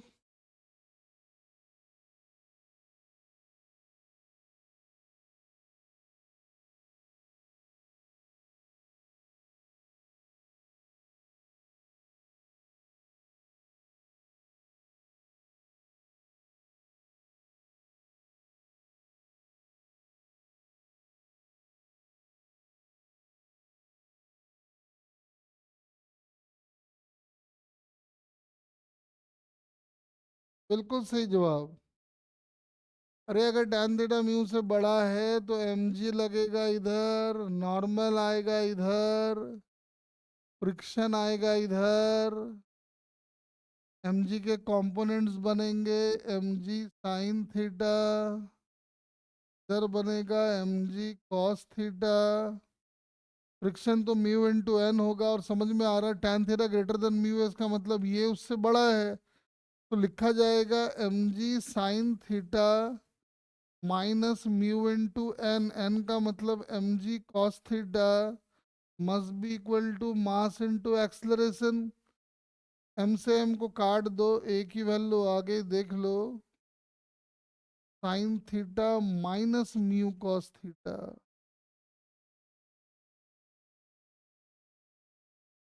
रिजल्ट की तरह ये बात आपको याद होना चाहिए। इसमें कोई खास बात नहीं था जो आपसे नहीं होना चाहिए था। बस एक बात बताओ, मैंने आपको पहले बताया हुआ है कि अगर स्मूथ इंक्लाइन प्लेन हो तो स्मूथ इंक्लाइन प्लेन पे बॉडी की एक्सलरेशन कितनी होती है?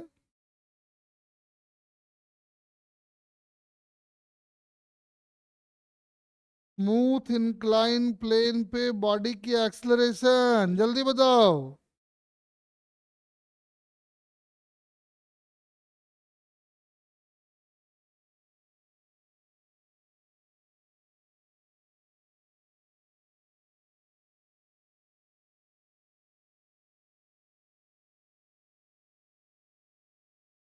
अरे क्यों इतना, तो रिजल्ट की तरफ बताया है। जी साइन थीटा होता है, याद रखो। और पुट क्या करेगा यही देखना। अगर स्मूथ सरफेस है तो म्यू की वैल्यू को जीरो डालेगा, तो म्यू जीरो डाला तो ये खत्म हो गया, आंसर आ गया जी साइन थीटा। ये तो याद होना चाहिए।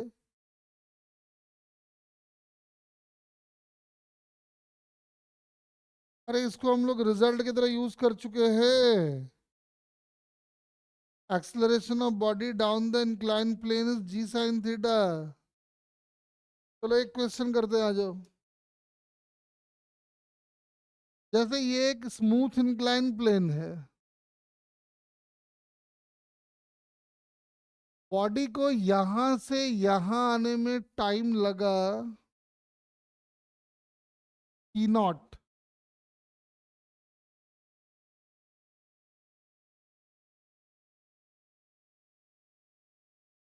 और एक दूसरा एकदम आइडेंटिकल इंक्लाइन प्लेन है, बस वो स्मूथ की जगह पे रफ है,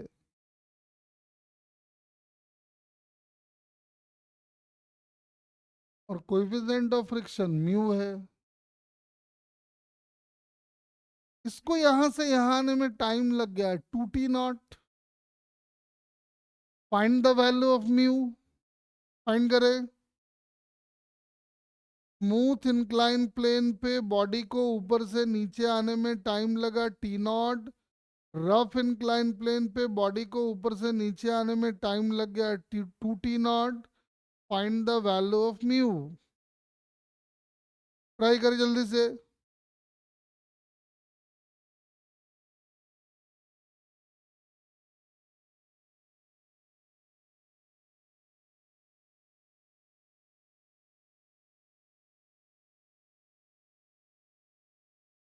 हाँ स्मूथ है ना, जीरो है ये। हाँ जीरो लिखा हुआ है ये।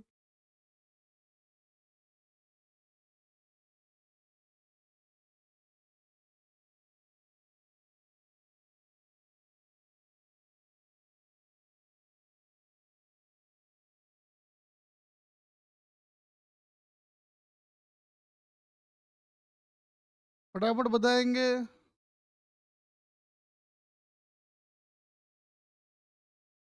रफ स्मूथ पे टाइम लगा टी नॉट, रफ में टाइम लगा 2t0, म्यू की वैल्यू बताइए। एकदम सिंपल सा क्वेश्चन है, कर सकते हो आप।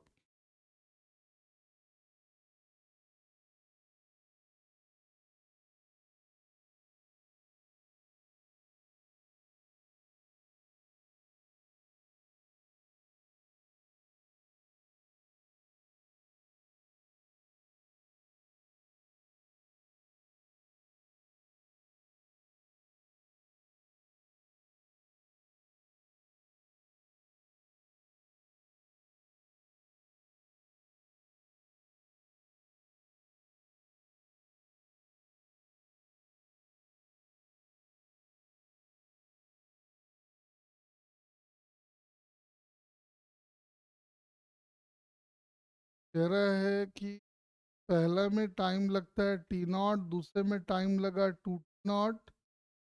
तो अपने को बनाना है म्यू की वैल्यू कितनी होगी, फाइंड आउट करनी है। एकदम कॉमन क्वेश्चन है ये, फटाफट जा ट्राई करो।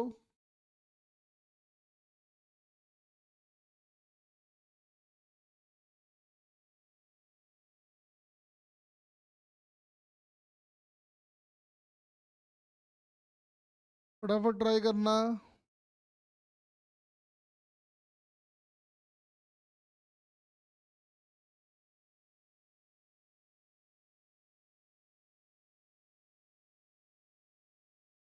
स्मूथ इंक्लाइन प्लेन पे बॉडी को ऊपर से नीचे आने में t0 टाइम लगा, में 2t0 टाइम लग गया। बताओ भाई म्यू की वैल्यू कितनी होगी।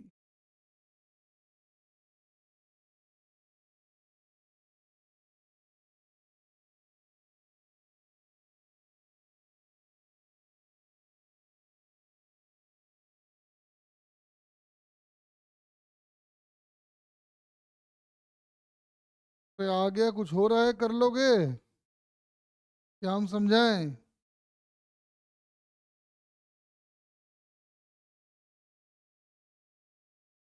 देखो लेंथ ऑफ द इंक्लाइन अगर s मान लो तो पहले में लिखा जाएगा s is equal to half into sine theta into naught का स्क्वायर। दूसरे में आप लिखोगे s is equal to half into G into sine theta minus mu cos theta. और जहां जहां ये है तो इसको कर दो 4t0 का स्क्वायर। अब दोनों s को आपस में इक्वेट कर दो, दिख रहा है, आ जाएगा sine theta equal to 4 times of sine theta minus mu cos theta. बाकी तो कट गया सब, t0 जी सब कट गया। यानी 4 mu cos theta is equal to 3 sine theta. यानी म्यू आ जाएगा tan थीटा डिवाइडेड बाई 4 और इधर 3। यानी म्यू की वैल्यू हो गई 3/4 tan थीटा। आंसर। अरे बोलो, क्लियर है सबको।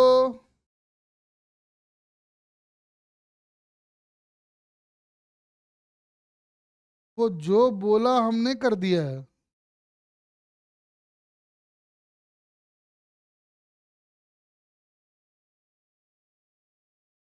ठीक है ना, अपना दिमाग कुछ नहीं लगाया, वो बोला जो t0, जो 2t0 जो बोला हम वो कर दिए। चलो नोट्स जनरेट कर देते हैं, देखो।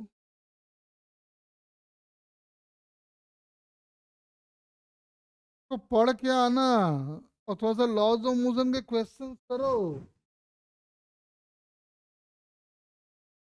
प्रॉब्लम करवाएंगे।